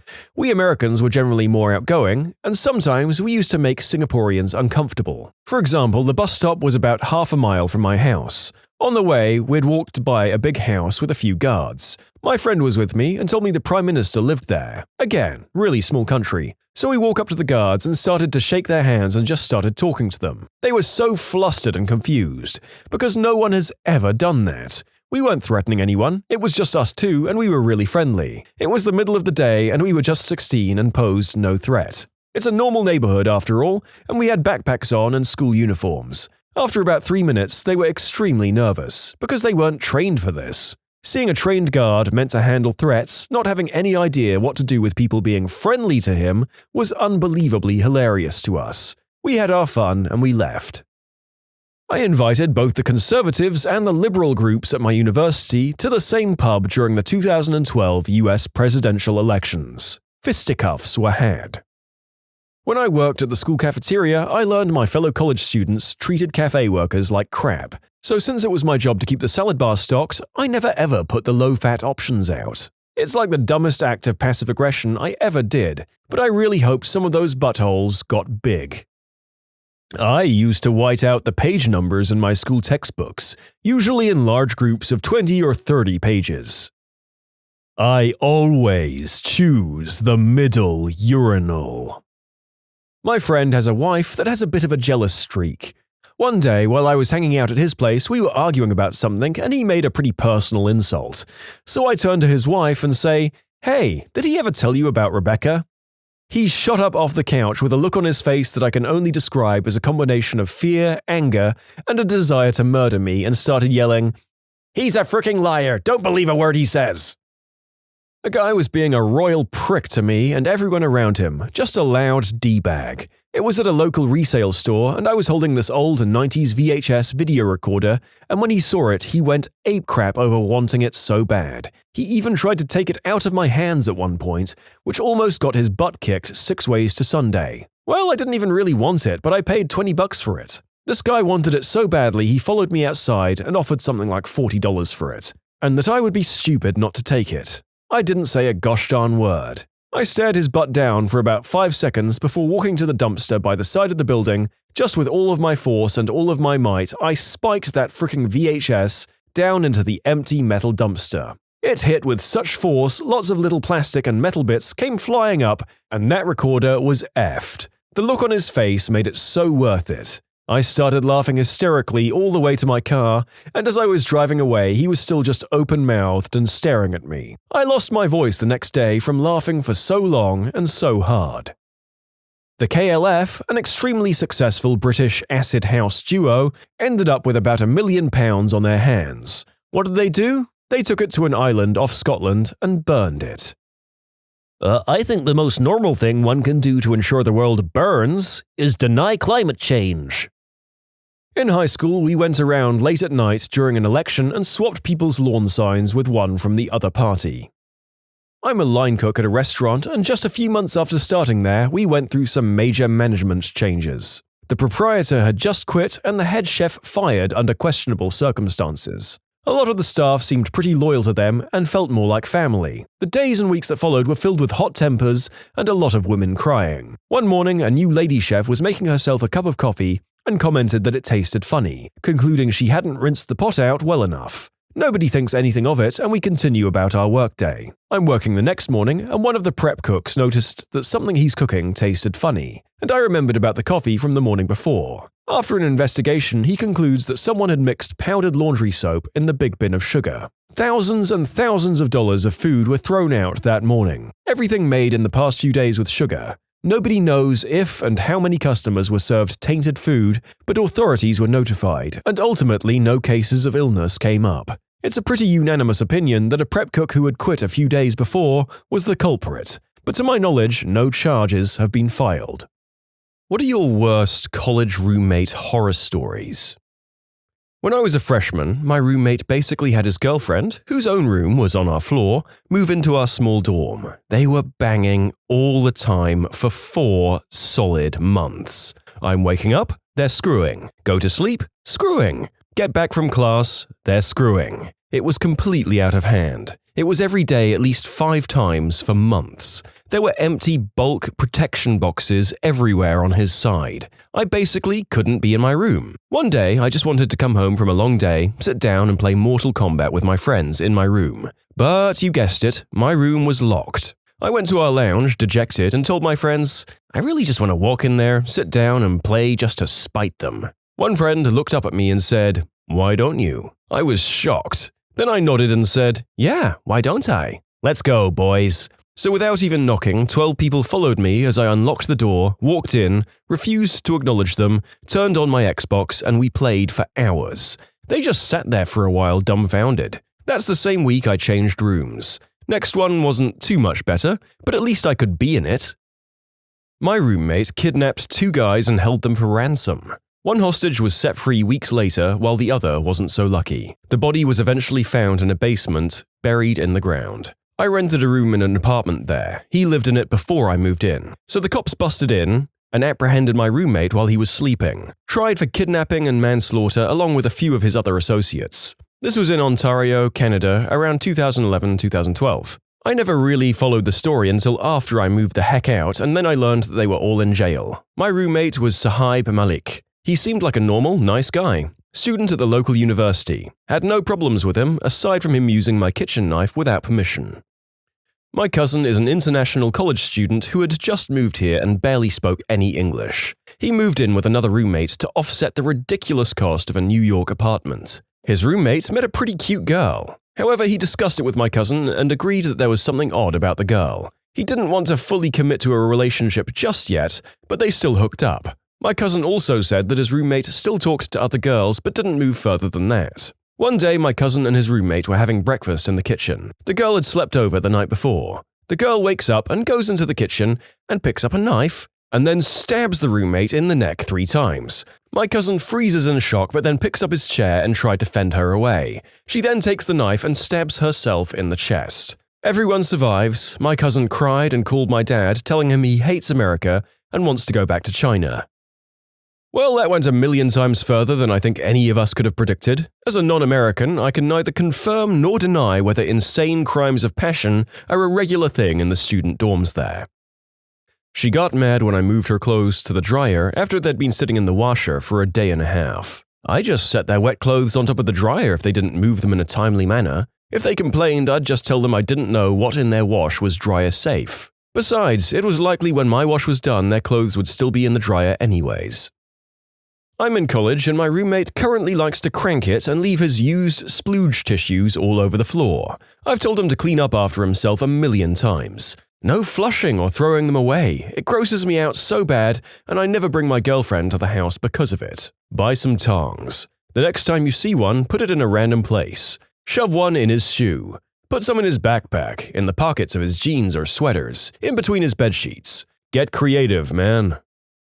The B word didn't pay rent for 3 months, and we didn't know until after our lease was up. Was just resolved 6 months ago, and I graduated 2 years ago. I will never sign a joint lease again. I had a roommate that would mix booze and pills. One night, she fell asleep with her adult fun toy doing its thing. She woke up when the batteries ran out. At least she had some fun dreams. I've never resided in a college dorm, but I just wanted to share that once I was in a Skype call with my good friend who does reside in a dorm, who left his mic on when he left for an extended period of time, allowing me and the other 2 people in our call to hear all his roommates, like 5 other guys, arguing about who ate the last Pop-Tart. It got pretty intense. Is this what dorm life is like? Freshman year college had bunk beds. Drunk roommate comes home before me. He sleeps on top. He drank too much and he wet the bed. Like an open fire hydrant, apparently. I came home later and sat down in a flash flood puddle in my completely soaked mattress. Here's how it went. I got home, sat on bed, squish sound, butt is wet. What the frick? I feel his mattress above from where I'm sitting, and it's wet. I stand up and I look at him sleeping in soaked sheets above me. Proceed to yell at him. Needless to say, I threw it in the shower and told him to get me a new one. Apparently, this isn't that uncommon, and the magic pee theory still holds up. My favorite roommate story is from freshman year. My roommate came home drunk one night and wandered into the dorm basement. She was too drunk to find a bathroom, so she peed in the dryer. Not the washing machine, the dryer. I'm half horrified and half impressed, given the fact that it was a front loader. And in an incredible twist of fate, the next day she forgot her clothes in the washing machine. Some kind gentleman paid to put them in the dryer for her, and it just so happened that it was the one she had peed in the night before. Sometimes I think karma isn't real, and then I read a story like this. Sharon used to eat in her room and then slide the plate under her bed. She'd do this every day until my roommate and I couldn't bear the stink anymore and needed plates for our own dinner. She also regularly invited her substance-dealing boyfriend over to hang out in our apartment during the day. Several times I came home to find deals taking place in our living room. Eventually, the cops were called by one of our neighbors and we, not him, were interrogated and searched. Oh, and there's the time she left a sanitary towel sunny side up on the toilet seat in our shared bathroom. She had some kind of fungal scalp condition that caused her hair to fall out in clumps, which we would frequently have to pull out of plug holes. She then announced she had scabies and I decided to just lock myself in my room until she moved out. Bizarrely, according to Facebook, she seems to have grown up to become a normal, functioning adult.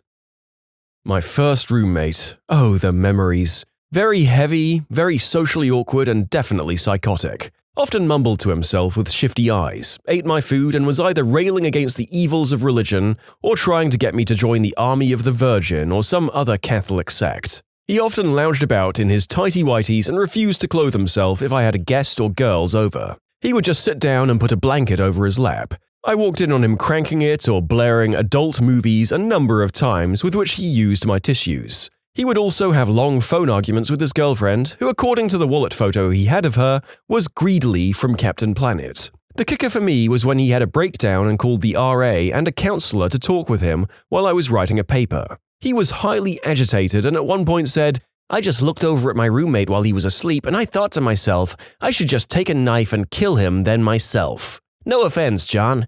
I was in the zone with my paper, so I automatically replied, "None taken." Then did a double take as the horror dawned on me. Nonplussed eye contact with my RA. I noped the frick out and moved to a different floor.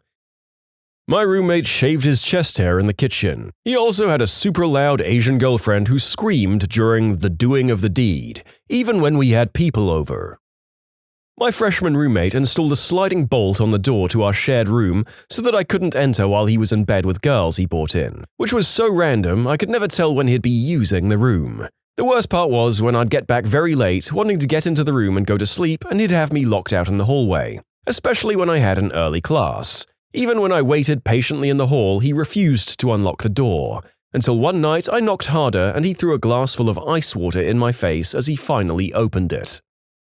My roommate and his girlfriend's anniversary happened to be on Valentine's Day. On the morning of, I awoke to the smell of chocolate fondue and noticed him making chocolate-dipped strawberries. I commented on how nice he was for doing that, to which he replied, "Yeah, and if she's lucky she'll get my chocolate-dipped wang afterwards." Now, I thought he was joking, but later that night I heard a scream, not out of the ordinary if you know what their bedroom life was like, but that's another story, followed by the door slamming. I went on with my night and figured it was not a big deal. The next morning I saw him in our kitchen and he apologized for the scream. Me being naive, I asked what had happened. His actual response was, "I wanted to give her dessert, so I poured the fondue right onto my eggplant." He then had rushed to the hospital to get his burns treated. I could never look at him or chocolate fondue the same.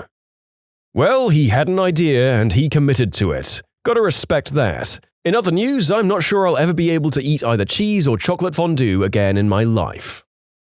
My freshman roommate was an okay guy, but we didn't really have a ton in common. I think the housing department matched us up simply because we both liked ska music. The guy seemed kind of asexual. He had friends but never had guests, and I couldn't tell if he was gay or straight or what. Keep in mind that in those days, even in the most enlightened circles, some people tried to stay in the closet. Now, one of the things I regret most about college was drinking to excess, and I'd get blotto where I remembered very little about the nights before. One night I was way too hammered and I don't even remember how I got back to my room. But I woke up around 4 a.m. to the oddest dream, which was that while I passed out, my roommate came over to my bed, took off his pants and climbed on top of me. In the dream, I woke up while he was pulling down my pants and I rolled over and with one solid push, shoved him across the room where he crashed into his bed in his tighty whities. I was a lot bigger and stronger than him and sent him flying. I can still see the image of him hitting his bed like it was yesterday. I went back to being passed out and later woke up remembering that weird dream. My roommate was gone, but later that day I saw him and he had a swollen lip. I'd like to give people the benefit of the doubt, so I'm not going to say for sure what happened, but a couple of weeks later, one of the guys next door asked me if I wanted to swap roommates and move into his room, and I said yes in a flash. This was 1986, by the way, in a very liberal and gay-friendly college. But even then, there was still a stigma about homosexuality. After we graduated, I heard several stories of people from college who eventually came out. I never cared, but some gay people were still nervous, and unfortunately, there were still some people who were homophobes. You can submit your own stories to be featured here on the channel. The story submission link is in the description below. And if you want to listen to some vibey music in the background, check out easymode, also linked below, and subscribe.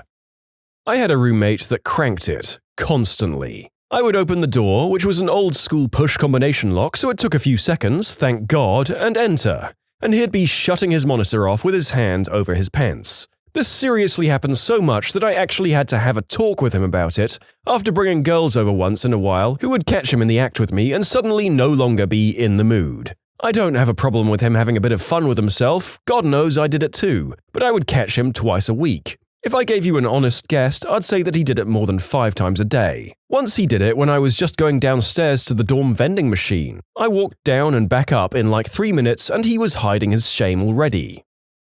Freshman year, I got bunked up with an extra roommate due to over-enrollment. A cramped dorm room with 3 guys in it. For a while, things were pretty fun and we were all friends. But after about 2 months, one roommate had a few disgusting habits. First, he instead of walking literally across the hallway to the bathroom, would pee in an empty or half-empty Gatorade bottle and just let them sit in the open. That was gross. But then he started crapping in takeout boxes and letting them sit all night or day until me and the other roommate got back to yell at him. The third thing is he had a shoebox collection of used rubbers to be cranked into. The smell was so horrendous and awful, it took the RA and whoever else was in charge of housing a month to finally relocate me and the other guy and eventually kick the gross dude out. So for nearly an entire semester, at any time you could walk into our room and see crap in a container with leftovers still in it, a mosaic of different colored pee bottles, or a soggy shoebox on his desk filled with used rubbers. He never went to class and would play video games on his computer until 5 a.m. every day. I still think back on it nearly 10 years later, and I'm blown away with how long it took for any administrative intervention to happen. I mouthed, "What the actual frick" to myself so many times while reading that. How did you cope all that time? Spent some nights in the library or couch crashing at a friend's. Sometimes yelling at him enough would get him to clean up and at least keep his nasty box locked away. But after a couple of days, he would start filling his bottles and boxes again. The guy had no shame, no hygiene, and no respect for those around him. Horrible guy destined to live in a crappy basement apartment, bouncing from one minimum wage job to the next. My roommate once invited a girl that was kicked out of her house to stay with us. Keep in mind that our dorm room was barely larger than a prison cell. I listened to them do the deed on the bottom bunk more times than I care to remember. Your roommate definitely thinks you're the crappy roommate for not leaving when they wanted to do the deed. My roommate just gave me Chipotle money when he wanted to do the deed with his girlfriend.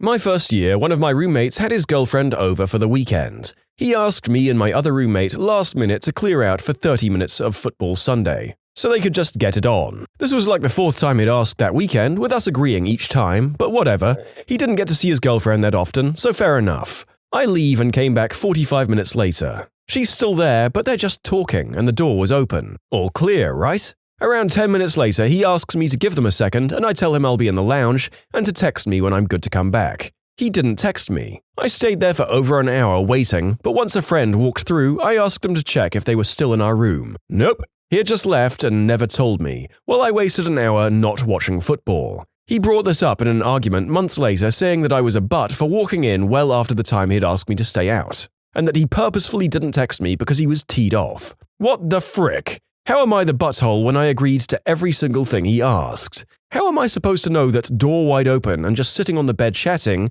is code for stay out? Now I'm angry about this all over again. I haven't seen him around the university in forever, so I hope he dropped out.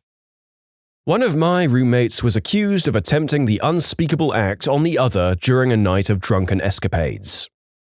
I had a housemate, 4-person house by the way, who I asked to take care of my dog over one weekend. I never left any of the responsibilities associated with my dog up to anyone else because the rest of the guys were doing me a huge favor by letting me have him there in the first place. This one huge mate wasn't a huge fan of the dog, and when I came home after the weekend, there was crap and pee in my room where presumably my dog was kept most of the weekend. His food and water were in there too, so I guess that's something at least. He was really skittish when I went to say hi to him, so I think my housemate hit or kicked him while I was gone.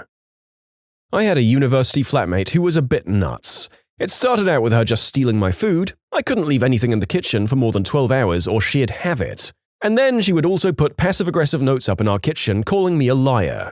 I have food allergies, but apparently I was making them up. She was nasty to anyone I had over. She took all of my crockery and put it on top of the cupboards so I couldn't reach it, and I had to climb up and get it all down. She then convinced all of the guys in my flat to take the kitchen furniture and pile it outside my door so I couldn't get out of my room. I got the flu and she spent a day screaming at me through the wall while I alternately cried and slept until my parents came and drove me home. It got to the point where I was considering dropping out of university, but I asked to be put in another flat as a last resort.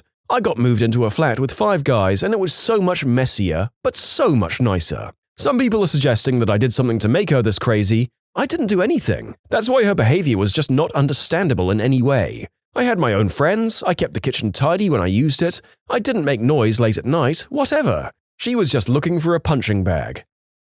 This is maybe the second video I've done on crazy flatmates, and I can reassure the author of this story that she is by no means alone in experiencing this kind of monster. They are out there. May the flying spaghetti monster help those who bring them into their homes.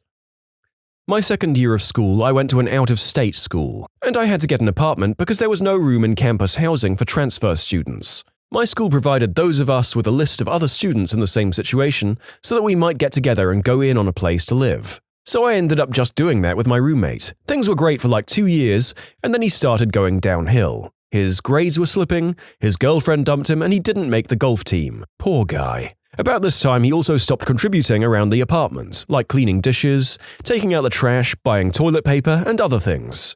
I finally decided to keep my own toilet paper stashed in my room in a locked cabinet. Days went by and no toilet paper showed up in the bathroom. Days turned into weeks, and weeks turned into a little over a month. One day my girlfriend was over, and she had to go to the bathroom. She finished up, washed her hands, and then went to dry her hands on the towel hanging over the toilet when I heard her freak out. The underside of the towel was covered in crap stains. My roommate had been wiping his butt with the towel above the toilet and hanging it back up. I have no idea how I could never smell it. I ended up throwing the towel on his bed and leaving him a roll of toilet paper with a note that said, "I think you need this more than I do." We never spoke again after that, and then our lease was up soon after and we parted ways. I just cannot even fathom being so depressed or whatever that I would rather wipe my butt with the same towel repeatedly than buy some frickin' toilet paper.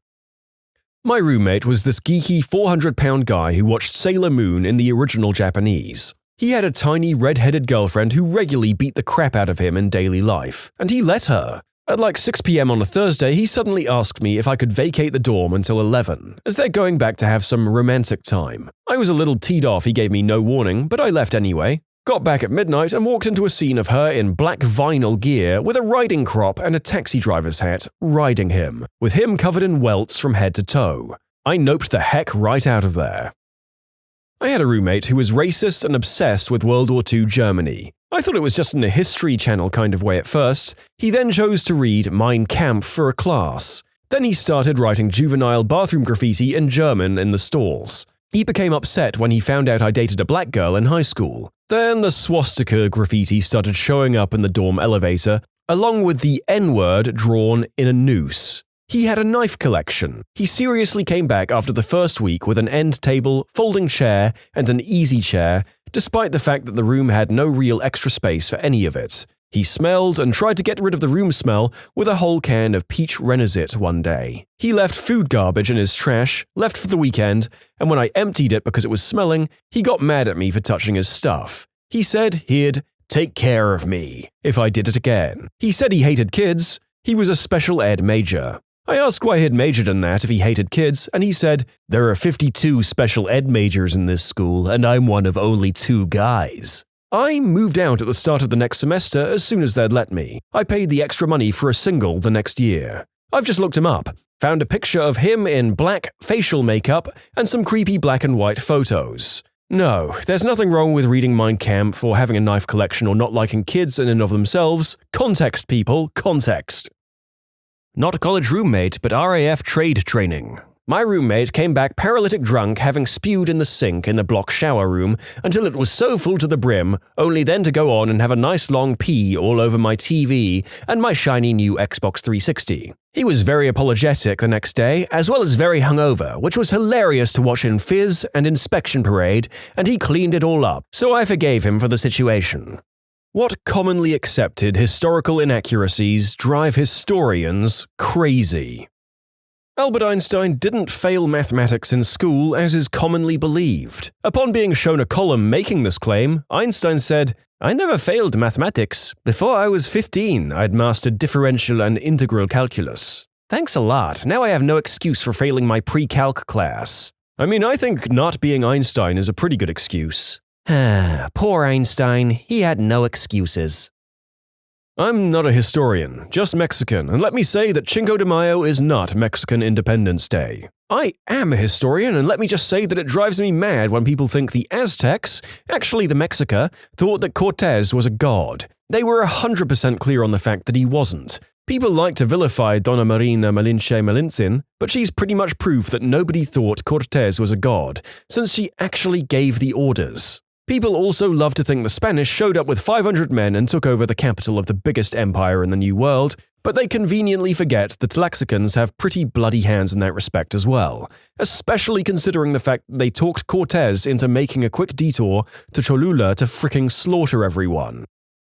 There's a very prevalent myth about a famous speech given by John F. Kennedy in Berlin. The story goes that his statement, "Ich bin ein Berliner," translates to "I am a jelly donut." While Berliner is a word for a type of jelly-filled pastry, no one at the time thought that's what Kennedy meant. The general story is that Kennedy should have said "Ich bin Berliner" rather than "Ich bin ein Berliner." People claim that adding the indefinite article ein is the problem. While ein does give nuance to the statement, it didn't make anyone at the time think Kennedy was talking about being a donut. Had he said "Ich bin Berliner," his statement would have conveyed a sense of him being a Berlin native, which obviously he was not. Ich bin ein Berliner, however, means something closer to "I am one with the people of Berlin," which is exactly what Kennedy wanted to say. No halfway intelligent German speaker at the time thought Kennedy was talking about food. In fact, the first time the alternate translation of the sentence is noted wasn't until 20 years later in 1983. I must admit that I bought this myth hook, line, and sinker. I blame Eddie Izzard, as likely to many people of my age or older. First, that Roman gladiatorial battles were bloodbaths with like 30 men dying in one fight. I read something very recently saying that 1 in 200 fights ended in killing. Gladiators are freaking expensive, and you don't just get them killed. I'm not saying that there are no accounts of large battles with many deaths. I'm saying that they were rare. When a man was injured, fight over. The second was that Nero played the fiddle and sang while Rome burned. He was in Antium and hurried back to Rome. My source is Tacitus. I used Tacitus since he's a primary source and a contemporary Roman historian. Firstly, a large amount of the information we have on this time period is skewed by the fact that the Christian Church produced and held a large amount of the records. And if you think that the Romans hated Nero, wait till you see what the Christians thought of him. Secondly, if you're really interested in learning more, the fine community at Reddit Ask Historians is full of the most knowledgeable and polite bunch of Redditors you'll have the pleasure of interacting with. Now, to expand on Nero, there are other accounts of him spearheading the relief efforts and housing refugees in what was left of the imperial palace. The Equites were really not fond of Nero, though, and since they were the ones that wrote the history books, we get a demonized image of Nero. I'm also glad that you pointed out the gladiatorial misconception. Gladiators were very well cared for by those that owned them. The misconception probably stems from the use of arenas as execution grounds for prisoners and the like. They would often be killed en masse, which could easily be mixed up with the gladiators being tossed in to die as the years went on. Those points aside, I'd like to address a couple of things. On Nero, he was one of the worst emperors of Rome. He was egotistical, violent, paranoid, and, this is important, very young. He openly scoffed at the Senate, which still attempted to act like it had power, but was referred to as a club for washed-up old men, and Nero did as he wished. He would belittle wealthy and influential men, seduce their wives, and generally act like the brutally violent, petulant child that he was. We cannot confirm or deny that he did in fact set fire to Rome, which was rumoured, as it was said he wanted to build a massive palace and bath complex in the city centre, and we can't confirm that he spearheaded the relief efforts and housed refugees, which is either a lie from his PR team, exaggerated truth, or actual truth. What we can confirm is the fact that Nero used the radical Christian cult, which is exactly what it was at this point in history, as the scapegoats for the disaster, resulting in severe persecution of the Christians at the hands of the Romans by order of Nero. The cult was outlawed for a time, and this was where the beginning of the rumors of Nero being the Beast can typically be traced.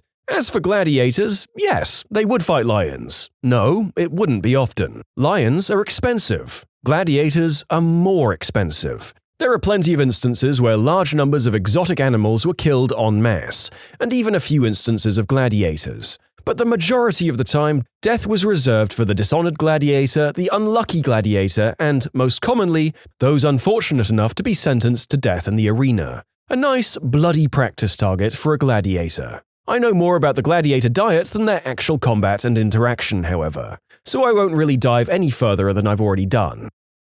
The ye in ye olde is actually abbreviated as an early modern English letter called thorn that was pronounced like th. So it's pronounced more like the oldie than anything else. Also, because Gutenberg's printing press didn't have thorn, so they improvised with y. That Paul Revere actually staged a midnight ride and was the only one who did so. He actually went from lodge to lodge warning people, then got his butt arrested. Then he escaped later on in the night. Paul Revere's Ride, written by Henry Wadsworth Longfellow in 1860, when Revere had been dead for 40 years. It's kind of a dramatization of the events of the night and plays up Revere and downplays the involvement of others like William Dawes. Possibly because the poem starts with, "Listen, my children, and you shall hear of the midnight ride of Paul Revere." Dawes doesn't fit with the rhyme scheme. When Revere died, his obituary didn't even mention his ride. Longfellow was just lazy. Dawes would have been easy. It rhymes just as well as Revere. Hear the story of William Dawes, his midnight ride and noble cause. Boom! Did that in 20 seconds. That Marie Antoinette said, "Let them eat cake." Also, most of the misconceptions about her in general. She led a really sad life as a pawn in her mother's game, and a lot of the things that people assume about her come from a lack of understanding about the role of a Queen of France at the time and the French court. She personally preferred a less opulent lifestyle by court standards, but was seen as snubbing the court by trying to make changes to it. Her marriage wasn't very happy either, and later her own daughter didn't remember her very fondly because she generally tried to raise her kids to not be spoiled. She wasn't without her faults or mistakes, but by reading a lot of biographies about her, you start to understand how the image of Madame Deficit and the real woman don't match up. For anyone wondering about the origins of the quote came from a book and was attributed to a great princess. It was written in Rousseau's Confessions and was published when Marie Antoinette would have been just 9 years old and still living in Austria. That most of the slaves in the triangle trade ended up in the USA. Wrong. Just plain wrong. The majority of ships shipped from Africa ended up in South or Central America or the West Indies. Just to add to this, so many slaves were shipped to the West Indies because it was cheaper to work current slaves to death and just replace them rather than give them even a substandard quality of life. The same is true for the mass majority of slaves today, of which there are approximately 27 million. One thing that really bothered a professor I had was that when people discussed the leaders of Germany immediately prior to World War II, they frequently labeled them as psychopaths, insane, or crazy. This is especially true of their leader. When discussing him, people right off the bat label him as evil, a monster, an addict, had one ball, basically any reason to distance him from a normal person. You can't just dismiss what happened in Germany as craziness. There were rational people making decisions and running the country. My professor would call us out on it, and ever since then, I notice it a lot, and it irks me too. It's true. We can't just assume that removing the crazy people from government will get rid of this ever-looming threat that we still face today. There are very calculating people who will use others' fears and insecurities to gain power, no matter how many groups they have to kill to get there. The one that makes me mad was that the Titanic was in any way badly designed, badly built, or badly operated by the standards of the time. In fact, there are so many ridiculous inaccuracies surrounding the Titanic that it's hard to list even a fraction of them here. She was an incredibly seaworthy ship, much more so than any passenger ship around today. The iceberg tore a gash almost a third of the way down her side, and she still stayed afloat for more than 2 hours. In that time, all but 2 of her lifeboats were launched. There wasn't time to launch any more. She could have had 100 more lifeboats on board, and that wouldn't have helped without vastly more crew to operate them. Titanic's passengers genuinely believed that she was practically unsinkable. When the time came to begin loading the lifeboats, many passengers thought they would be safer staying on the Titanic. There wasn't time for the crew to wait around, so when the lifeboat was ready and there was no one else waiting to get in, it had to go. This is why so many of Titanic's lifeboats left only half full. Titanic wasn't traveling too fast for the conditions, by the standards of practice around at the time. Further precautions were put into practice after the incident, but no one on board can be blamed for doing what anyone on any ship would have done the same. She wasn't built using substandard materials. This rumor goes around a lot these days because of an article that was written some time ago. What the article is supposed to mean is that there was much better quality steel available today. This was not the case in 1909. Additionally, Titanic's builders were paid on a fee plus materials basis. They were given a set fee to construct the ship, plus the cost of all materials used. There was no incentive to use anything but the best steel they could get their hands on. The shipyard had an excellent reputation and would not risk tainting it by using bad steel, which could easily be noticed on inspection anyway. Titanic and her 2 sister ships, the Olympic and Britannic, were also surprisingly maneuverable for their size, much more so than expected. Some will tell you that Titanic's rudder was too small, but this simply isn't true. In fact, Olympic's wartime captain marveled at her maneuverability and was even able to throw her into a sudden turn, ramming and sinking a German U-boat. Olympic was the only merchant vessel throughout the First World War recorded to have sunk an enemy vessel. You can submit your own stories to be featured here on the channel. The story submission link is in the description below. And if you want to listen to some vibey music in the background, check out easymode, also linked below, and subscribe. Galileo's models at the time of the controversy were less accurate than the geocentric models for predicting movements of celestial bodies, important for navigation. There was ample reason to be skeptical. The Catholic response was primarily because he decided to insult the Pope, his patron, not his scientific views. Church views on geocentric system were largely based on Greek models and not the scripture. Since his parody of the Pope was done within his works advocating heliocentrism, the Church requested he cease to publish them, but allowed him to publish about other scientific subjects. He agreed to do so. He later broke that promise, leading to the famous trials. It wasn't a war against science, it was politics. The myth that Napoleon was tiny. He was actually above average height. This mistake is due to the fact that the French inches were different from the English inches, I believe. And that there are paintings where he's depicted with French grenadiers, which usually were the biggest soldiers in the French army and all towered over him. Also, British propagandists were really good at the time, so they convinced everyone, including America to this day, that he was short.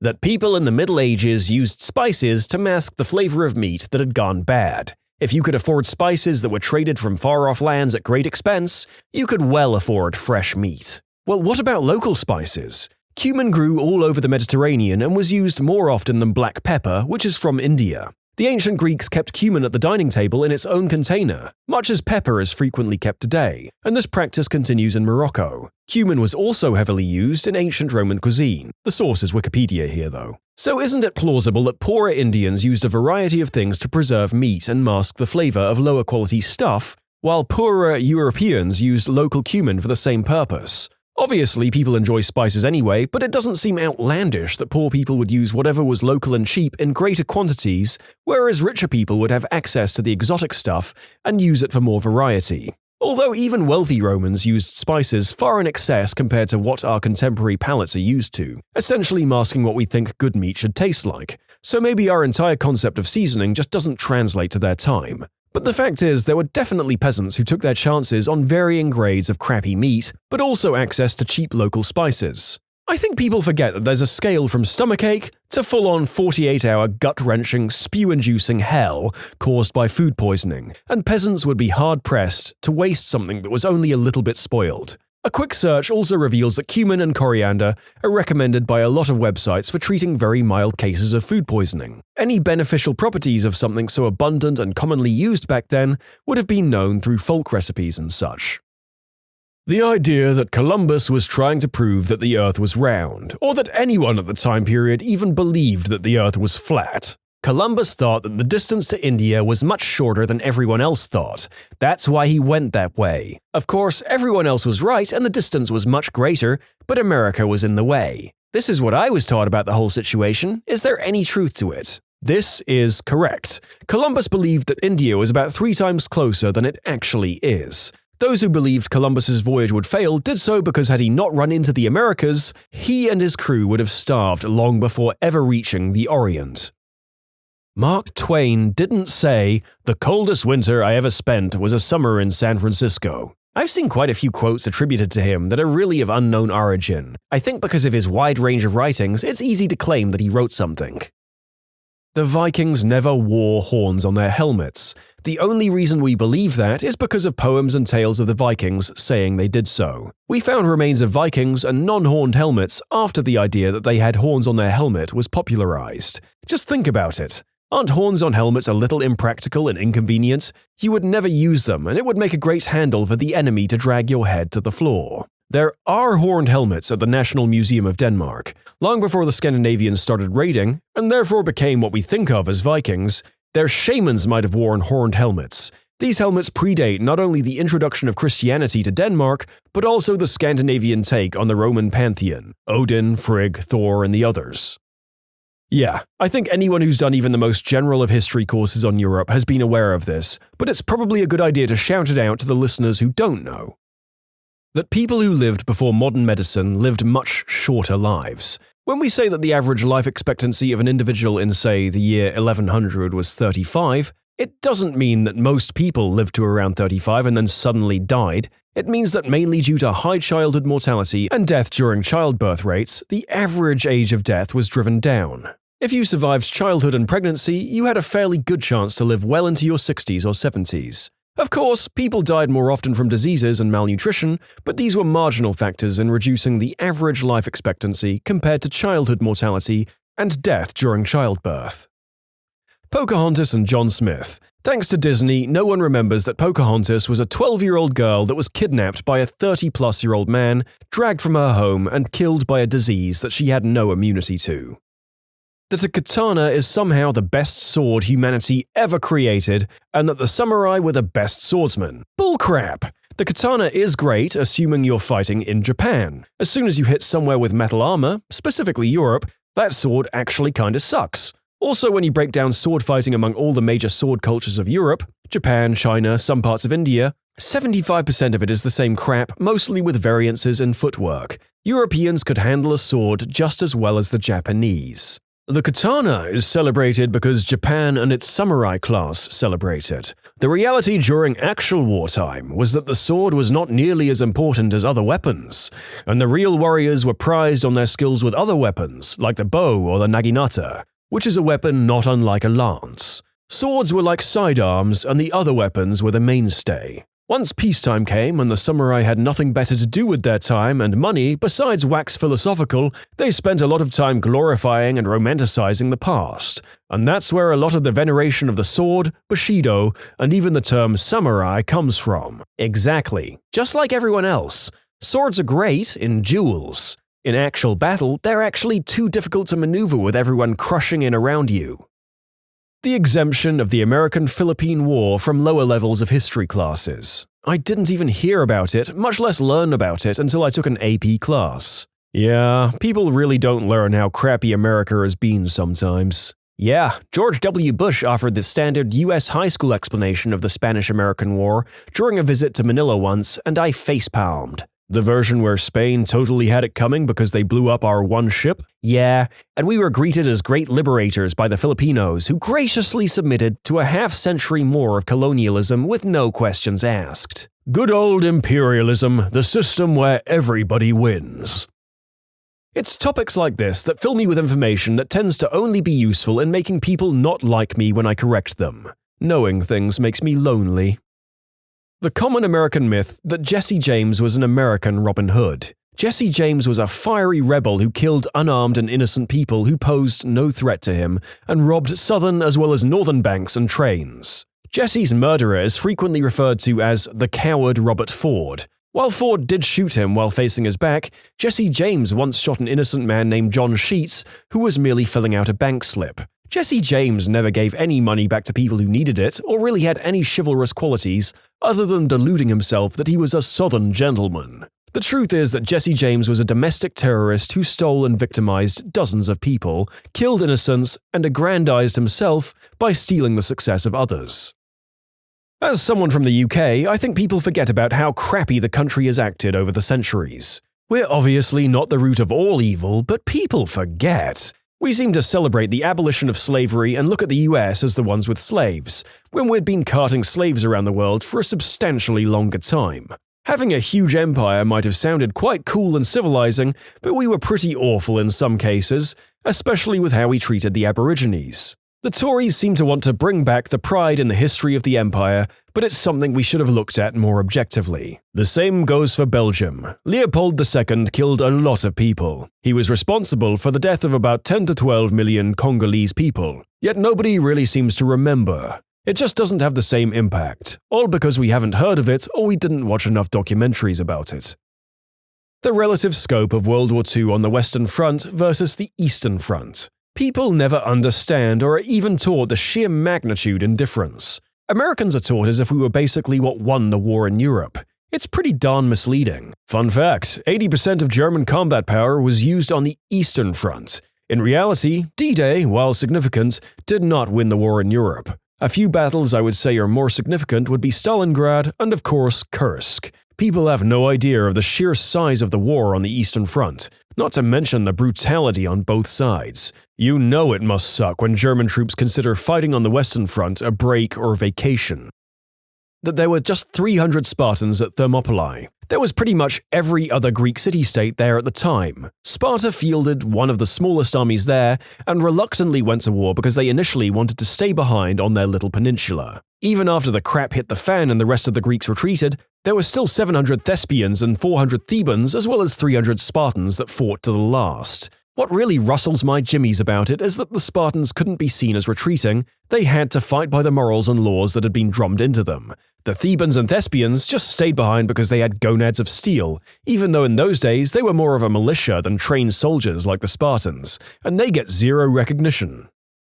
Croissants are not French. Everyone, including the French, associates them with France, but really, the croissant is Austrian. After a baker in Vienna saw that the Turks were coming, the alarm was sounded just in time. When eventually the Turks were beaten back, the baker was allowed to make a celebratory pastry for the occasion. He created a crescent moon, since this was the Islamic and Turkish symbol. We skip to Marie Antoinette. She loved the croissant and took the recipe with her to France. From then on, it became one of the most famous pastries of all time.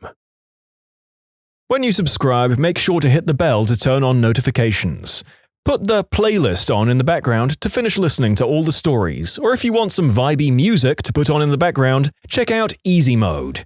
If you like Am I the Genius, give Am I the Jerk a shot. Everything linked in the description.